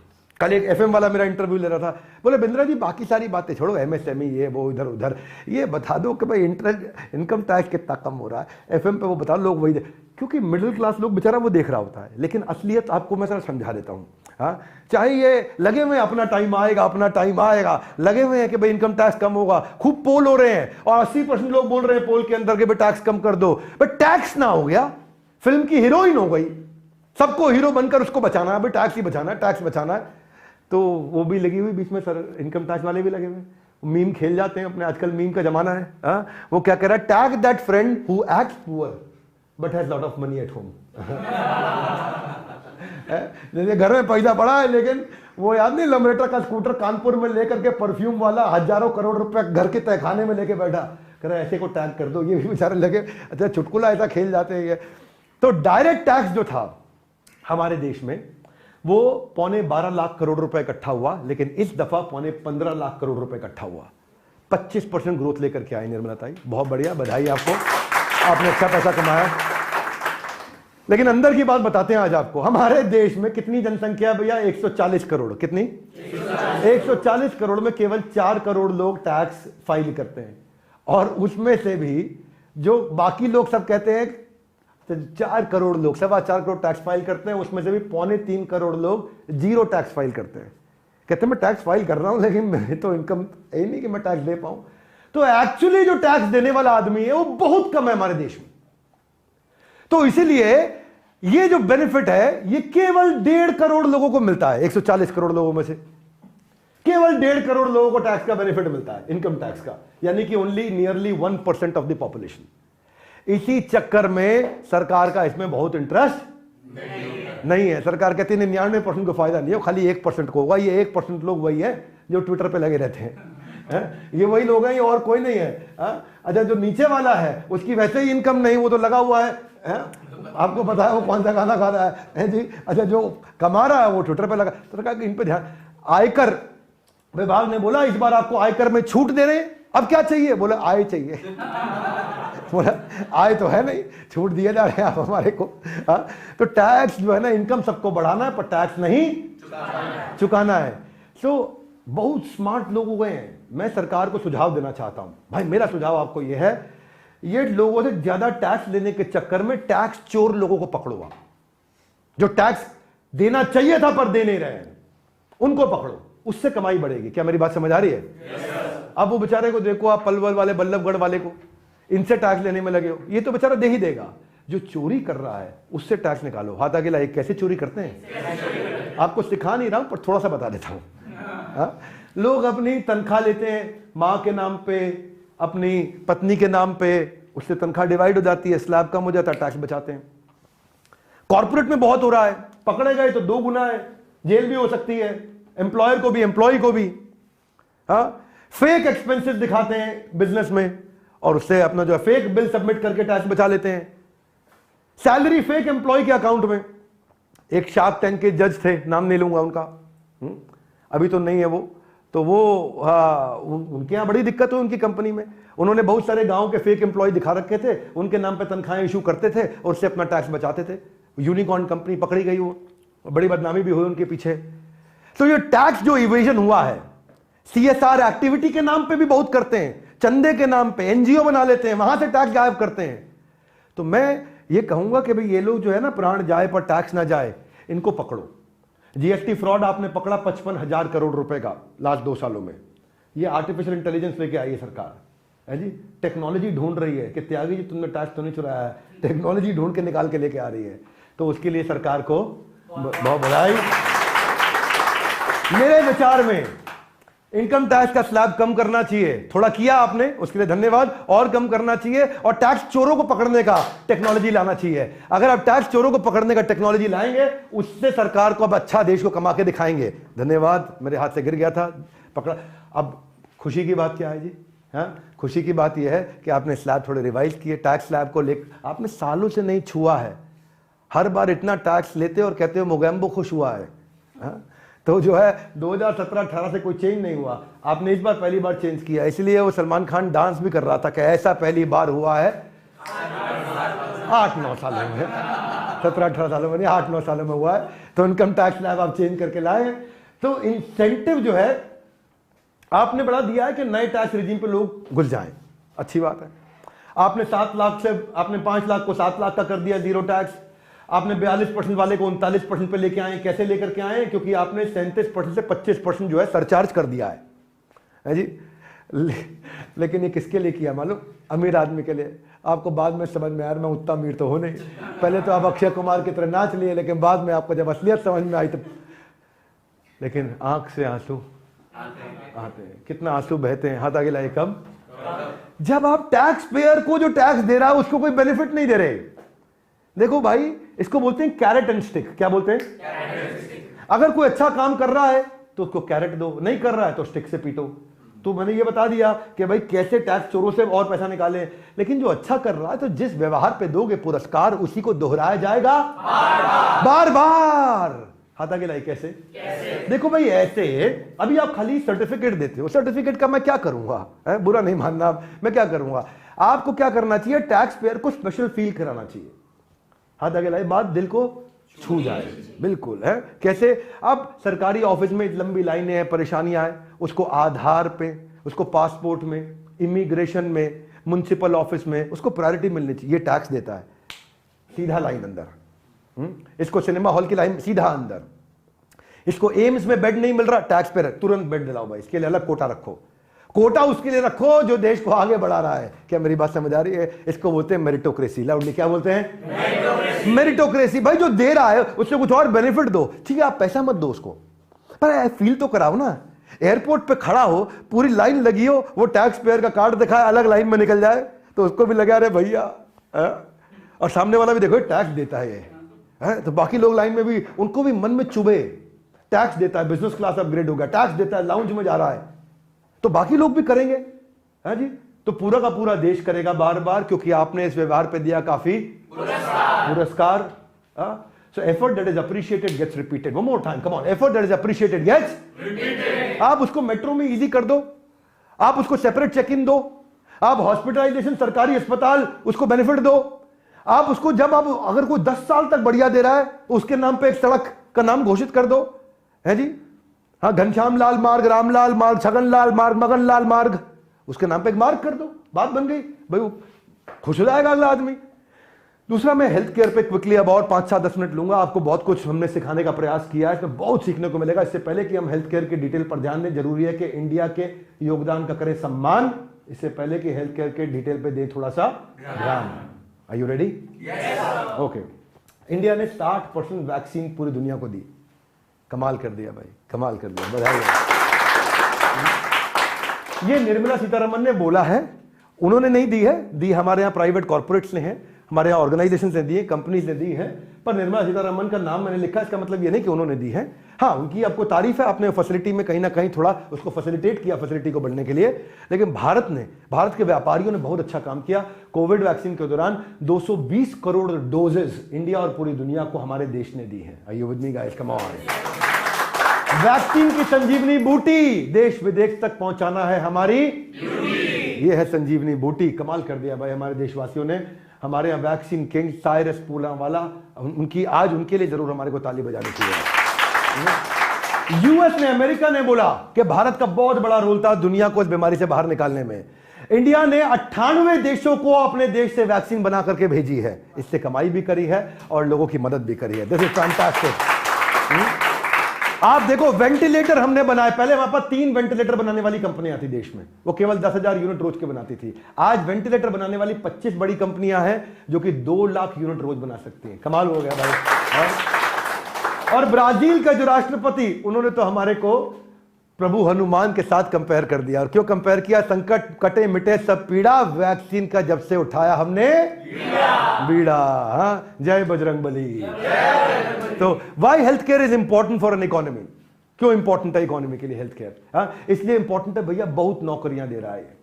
लगभग ये 1 करोड़ नौकरियों तक पहुंच जाएगा, 50 लाख पार कर चुका है। Ambulance driver, health worker, community worker, nurses, doctor. लेकिन आज भी हमारी रैंक 45 है 190 देशों में। हमें बहुत आगे जाना है। आंख में आंसू आते हैं जब हम देखते हैं कि हमारा देश इतना पीछे रह जाता है। इसके लिए कुछ सुझाव भी देंगे। इंडिया को आज 20,70,000 डॉक्टर चाहिए, जबकि हमारे पास केवल 8.5 लाख डॉक्टर हैं। आज भारत को, इस समय भारत में 11,000 पेशेंट पे एक डॉक्टर है, जबकि WHO बोलता है 1,000 पेशेंट पे एक डॉक्टर होना चाहिए। यानी कि हमारे को 11 गुना ज्यादा डॉक्टर्स की आवश्यकता सरकारी अस्पतालों में। मरीज ऐसे पड़े हैं जैसे ठेले के ऊपर सब्जी का ढेर। एक बेचारा डॉक्टर किस किस की करेगा केयर, इसलिए आपको ज्यादा डॉक्टर चाहिए। हाँ, आप देखते हैं कि 11,000 नई सीट ऐड करी गई पिछले साल, as compare to 11 lakh doctor चाहिए, लेकिन केवल 11,000 बढ़े पिछले साल। सुन रहे हो मेरी बात को? 11 लाख डॉक्टर चाहिए, केवल 11,000 ऐड हुए हैं। इस पे काम करना चाहिए। नर्सेज आज हमारे पास हाफ है जितनी रिक्वायरमेंट है, यानी कि हमारे पास 1.5 नर्स है 1,000 पेशेंट पे, और होनी चाहिए 3 नर्स 1,000 पेशेंट पे। तो हमारे पास नर्सेज बढ़ानी है। हमारे पास 1.25 लाख आईसीयू बेड है, हमें चाहिए 7 लाख आईसीयू बेड। तो हमारी प्रार्थना है सरकार से कि हेल्थ केयर पे हम इतना स्पेंड नहीं कर रहे जितना हमें करना चाहिए। हेल्थ केयर पे स्पेंड हमारा बढ़ना चाहिए, इसको बहुत नहीं बढ़ाया गया है। मैं आपको कंपैरिजन दिखा देता हूं, ये बुरा लगेगा देखने में आपको। आज $11,000 पर पर्सन, क्षमा चाहता हूं, ये सरकार खर्च कर रही है इस समय अमेरिका की। लगभग $9,500 कर रही है स्विट्जरलैंड की, और नॉर्वे में कर रहे हैं $8,000, और इंडिया में हो रहा है केवल $64। ये हेल्थ केयर स्पेंड है। इसका मतलब क्या है? इंडिया आज हेल्थ केयर स्पेंड के मामले में घाना, कीनिया, नाइजीरिया, जाम्बिया, अफ्रीकी देशों से भी पीछे चल रहा है। इंडिया को हेल्थ केयर पे और स्पेंड करना है। कुछ अच्छी चीजें भी हैं। आपने 157 नर्सिंग कॉलेज बढ़ा दिए, जिसके कारण कुछ नर्सेज और आएंगी। 7 करोड़ आपने गरीबों को, गांव के अंदर आदिवासियों को सिकल सेल एनीमिया के ट्राइबल एरियाज में टेस्ट करने के लिए आपने कुछ पैसा लगाया। 1250 करोड़ रुपया आपने फार्मास्यूटिकल R&D पे पैसा लगा रहे हो, दवाइयां बनाने पे लगा रहे हो। अच्छी बात है। भारत माँ के बजट में फार्मा का रखा ख्याल, फार्मा, हाँ, ये भारत माँ के बजट में फार्मा इंडस्ट्री यानी कि दवाई की इंडस्ट्री, लेकिन आंख से आंसू बहते हैं जब हम देखते हैं कि आपका बजट पे आप लगा रहे हैं 3.9% पर होना चाहिए कम से कम 6% ऑफ जीडीपी। मैं समझा पा रहा हूं? 3.9% ऑफ जीडीपी लगा रहे हैं, 6% ऑफ जीडीपी लगाना चाहिए हेल्थ केयर इंफ्रास्ट्रक्चर पे। क्यों? क्योंकि 70% टोटल हेल्थ केयर स्पेंड आज भी प्राइवेट प्लेयर्स का है, सरकार इसमें नहीं लगा रही है पैसा। आपने क्या किया है, थोड़ा सा इंक्रीज किया है पिछले साल के मुकाबले, 3.5-4% आपने इंक्रीज किया है इस बजट में। आप अगर इंश्योरेंस में टैक्स बेनिफिट दें ज्यादा, आज 50% से ज्यादा पॉपुलेशन जवानों की है हमारे देश में, और पेनिट्रेशन बहुत कम है टैक्स इंश्योरेंस पे। आप नहीं करा रहे लोग अभी तक मेडिक्लेम, अपना मेडिकल इंश्योरेंस नहीं करा रहे हैं, बहुत पेनिट्रेशन करना है। मैंने पिछले बजट में यह सुझाव दिया था कि टेलीकॉम कंपनियों को बोलो कि वो साथ में जो भी आदमी 5G 4G का इस्तेमाल कर रहा है उससे 70 रुपया महीना एक्स्ट्रा ले लें और उसका इंश्योरेंस कर दें। अगर उससे 70 रुपया और छोड़ो, कुछ नहीं, 150 रुपया साल का ले लें, छोटा इंश्योरेंस कर दें उसका। तो इससे क्या होगा, हमारे देश में 85 करोड़ इंटरनेट मोबाइल यूजर हैं और 85 करोड़ लोगों का इंश्योरेंस रातों रात हो जाएगा। क्या मेरी बात समझ आ रही है? क्योंकि एक बड़ी बीमारी आती है ना, घर बिक जाता है, कर्जे में चला जाता है आदमी, गहने सोना जेवर सब बिक जाता है एक बड़ी बीमारी में, इतना नुकसान होता है। तो आप मेडिकल टूरिज्म, मेरा अगला सुझाव है, क्योंकि मेडिकल टूरिज्म में इंडिया में हेल्थ केयर सस्ता है आज भी, एक अच्छी बात है। इंडिया ग्लोबल हब बन सकता है मेडिकल टूरिज्म का। हील इन इंडिया, जैसे मेक इन इंडिया, ऐसा क्या होना चाहिए, हील इन इंडिया होना चाहिए। मोस्ट प्रेफर्ड डेस्टिनेशन बन सकता है ये। अभी भी एशिया में हम 3rd नंबर पे, दुनिया में हम 20वें नंबर पे हैं, क्योंकि दुनिया भर से बहुत लोग आ रहे हैं इलाज कराने। आज हमारा रेवेन्यू $6 बिलियन का है, ये $13 बिलियन हो जाएगा अगले 3 सालों के अंदर। तो आप देख रहे हैं Afghanistan, Oman, Bangladesh, Maldives, Kenya, Iraq से आ रहे हैं, बड़े देशों से नहीं आ रहे अभी भी। सरकार को इस पे काम करना चाहिए। यूरोप और सेंट्रल एशिया से जब बाहर से लोग बहुत आएंगे, इससे बहुत फायदा होगा हमारे को। इंडिया में बाईपास सर्जरी बहुत सस्ती है, 60% कम कॉस्ट पे होती है अमेरिका के मुकाबले। इंडिया में हेयर ट्रांसप्लांट 5 गुना सस्ता है अमेरिका के मुकाबले या बड़े कनाडा जैसे देशों के मुकाबले। तो प्राइवेट प्लेयर्स को बोले कि मेडिकल टूरिज्म के लिए और फैसिलिटी डेवलप करें। और फाइनली मैं कुछ एजुकेशन पे बात करना चाहता हूं, ये बहुत महत्वपूर्ण है। Would you all agree with me? Yes, no? ये बजट का सेशन आपको कम से कम 2 या 3 बार इसलिए देखना चाहिए क्योंकि आप इसमें सीखोगे। ये सीखने के लिए ज्यादा है, केवल सरकार की तारीफ और निंदा करने के लिए नहीं है। ये मेरी जिम्मेदारी बनती है। एजुकेशन जो है ये फ्यूचर का एक पासपोर्ट है। एजुकेशन फाउंडेशन है हमारे देश की, शिक्षा फाउंडेशन है। एजुकेशन से ही एम्प्लॉयबिलिटी आती है, एजुकेशन से ही गरीबी खत्म होती है, एजुकेशन से ही सोशल डिविडेंड या सोशल मार्जिनाइजेशन समाप्त होता है, गरीब और अमीर का अंतर खत्म होता है। इंडिया आज 2nd लार्जेस्ट मार्केट हो चुका है ई लर्निंग का। एजुकेशन ने जब से टेक्नोलॉजी से लिफ्ट ली है, दोनों ने मिलकर के विकास की गाड़ी पकड़ ली है। ये एडटेक में हम आगे आए हैं। 45,000 डिग्री कॉलेज है, 1,000 यूनिवर्सिटी है हमारे देश के अंदर, लेकिन जीडीपी स्पेंड एजुकेशन का बहुत कम है। आज छोटे छोटे देशों के मुकाबले भी कम है। आज आप देखते हैं ये 5%, 5%, 5.5%, 3.5%, 5.5%, हम 3% पे हैं। हम लोग बहुत पीछे हैं अभी। हमारे को मिनिस्ट्री ऑफ एजुकेशन के हिसाब से हमारे को इस समय 43 टीचर से हम 43 बच्चों पे एक टीचर से 26 बच्चों पे एक टीचर पे आ गए हैं, यानी कि हर 26 बच्चों के लिए एक टीचर हो गया हमारे देश में। तो ये एक अच्छी चीज है, बधाई उसके लिए, गुड थिंग। क्या हर 26 बच्चों पे एक टीचर हो गया है। वो टीचर को पढ़ाना आता है कि नहीं आता पता नहीं। वो स्पेलिंग लिखता है GOOGLE, क्या बना, गुलगुले। गूगल को बोल रहा है गुलगुले। तो हमारे यहाँ टीचर अच्छी क्वालिटी के होने चाहिए। बढ़ रहे हैं टीचर, लेकिन ये नंबर हमारे यहां जो 26 बच्चों पे एक टीचर है, अमेरिका के अंदर वो 15 बच्चों पे एक टीचर है। मैं आपको फर्क समझा देता हूं। टेक्नोलॉजी बढ़ रही है एंटरप्रेन्योर और स्टार्टअप के कारण, पर स्कूल एजुकेशन का इंफ्रास्ट्रक्चर पीछे है। इसमें दिल्ली सरकार ने अच्छा काम किया है, आम आदमी पार्टी सरकार ने दिल्ली के सरकारी स्कूलों को अच्छा किया है। हम चाहेंगे कि पूरे देश के सारे सरकारी स्कूल के बच्चे अच्छे होने चाहिए, सरकारी स्कूल अच्छे होने चाहिए। एडटेक का कैपिटल बन गया बायजूस के आने से हमारा देश, लेकिन 6,000 स्कूलों के अंदर हमारे देश में बिल्डिंग ही नहीं है, स्कूल ही नहीं है, पेड़ के नीचे स्कूल चल रहा है। एडटेक ने 77,000 करोड़ रुपया रेज किया है बाजार से, इकट्ठा किया है बाजार से, लेकिन 77% सरकारी स्कूल में बिजली कनेक्शन ही नहीं है। एडटेक क्या कर लेगा? 77% स्कूल में, 77, हर 100 में से 77 स्कूल ऐसे हैं जहां स्कूल में बिजली नहीं है। हाँ ठीक है, धूप में बैठ के पढ़ लेते हैं, कोई बात नहीं। हाँ, एडटेक डिजिटल एजुकेशन पढ़ा रहा है, लेकिन 9.5 लाख स्कूल है जहां पे कंप्यूटर ही नहीं है स्कूल में, तो डिजिटल एजुकेशन क्या सिखाओगे आप? आज एडटेक के कारण कॉस्ट इफेक्टिव अप्रोच आ रही है, क्वालिटी एजुकेशन आ रही है, लेकिन 87% स्कूल हमारे देश के अंदर वहां पे इंटरनेट ही नहीं है, तो आप एडटेक क्या कर लेगा उसमें? तो इसमें कुछ राज्यों ने अच्छा काम किया है, जैसे केरला बेस्ट रहा है इसमें। कौन सा? केरला नंबर 1 पे रहा है। ऐसे आंध्रा, पंजाब, राजस्थान, गुजरात, महाराष्ट्र और चंडीगढ़ ने अच्छा किया है, पर यूपी सबसे पीछे रह गया है इसमें। यूपी को आज स्कूल के इंफ्रास्ट्रक्चर को इंप्रूव करने के लिए उत्तर प्रदेश को बहुत काम करना बाकी रह गया है, उनको इस पे काम करना चाहिए। केरला की बेस्ट प्रैक्टिस क्या थी? हाथ आगे लाइए। केरला आगे क्यों निकला? इसलिए निकला क्योंकि टेक्नोलॉजी फ्रेंडली एजुकेशनल एनवायरनमेंट लेके आया सरकार ने। वहां किया आईसीटी करिकुलम का हिस्सा बचपन से ला दिया। आईसीटी क्या होता है समझते हैं ना? Information and communication technology. ICT को बचपन से सरकारी स्कूल में ले आए वो। तो केरला का सबसे अच्छा प्रैक्टिस रहा इसके कारण। इंडिया यूएस में एजुकेशन सिस्टम में यूएस बहुत ज्यादा बेहतर है हमसे। इंडिया में जो है 6 से 14 साल तक के बच्चों को पढ़ाई फ्री है, यूएस में 12वीं तक के बच्चों को पढ़ाई फ्री है। यहां पढ़ाई फ्री तो है हमारे देश में, लेकिन पुअर इंफ्रास्ट्रक्चर, स्कूल है ही नहीं, बिजली है ही नहीं, कंप्यूटर है ही नहीं, इंटरनेट है ही नहीं। यहां पे सब बहुत आउटस्टैंडिंग चल रहा है स्कूल यूएस के अंदर। तो इसलिए हमारे को एजुकेशन पे पैसा लगाना पड़ेगा। हम लोग 3% लगाते हैं जीडीपी का। हमारी जीडीपी छोटी सी है, $3.5 ट्रिलियन की, उसका 3% लगाते हैं। ये यूएस हमसे 15 गुना ज्यादा पैसा लगाता है। वो $23 ट्रिलियन का 6% लगा रहा है। क्या मेरी बात समझ आ रही है? हाथ आगे लाइए। हम छोटे का छोटा लगा रहे हैं, वो बड़े का बड़ा लगा रहा है। क्या मेरी बात समझ आ रही है? छोटे का छोटा बहुत छोटा हो जाता है, बड़े का बड़ा बहुत बड़ा हो जाता है। इसलिए अमेरिका आज भी 15 गुना ज्यादा स्पेंड कर रहा है। तो इंडिया को अगर आगे जाना है, गरीब को और अमीर को, इन दोनों के जो बहुत बड़ा बढ़ता हुआ फासला है उसको खत्म करना है। उसका एक ही तरीका है, रियल एजुकेशन। वो एजुकेशन अच्छी होगी, अपने आप देश आगे बढ़ जाएगा। हमारे यहां वही पुरानी पढ़ाई करने का तरीका एनईपी आया, पर इंप्लीमेंट नहीं हो पाया ठीक से अभी तक। पर अमेरिका में ज्यादा सब्जेक्ट है, अपनी मर्जी का चूज करो। तुमको क्या आता है, क्या भाता है, बाजार क्या चाहता है। जब भाई तू मेरे वो कर जाता है तो सबको पता है कि इतना ग्रोथ मिल जाता है कि उसके बराबर टक्कर पे कोई खड़ा नहीं हो पाता है। तो अभी जानते हैं ये अमेरिका का सिस्टम है। इंडिया में अभी एनईपी लागू हुआ, टाइम लग रहा है। हमारे यहाँ पेडागोजी ट्रेडिशनल है, ई उ, लेकिन वहां थोड़ा मॉडर्न हो गया, बहुत फर्क आ गया। पेडागोजी लर्निंग एंड डेवलपमेंट में है। यहां खाली हम लोग रट्टा लगवाते हैं, वहां पे इंक्वायर, एक्शन, रिफ्लेक्शन और क्वेश्चनिंग, बच्चे को सवाल करना सिखाते हैं।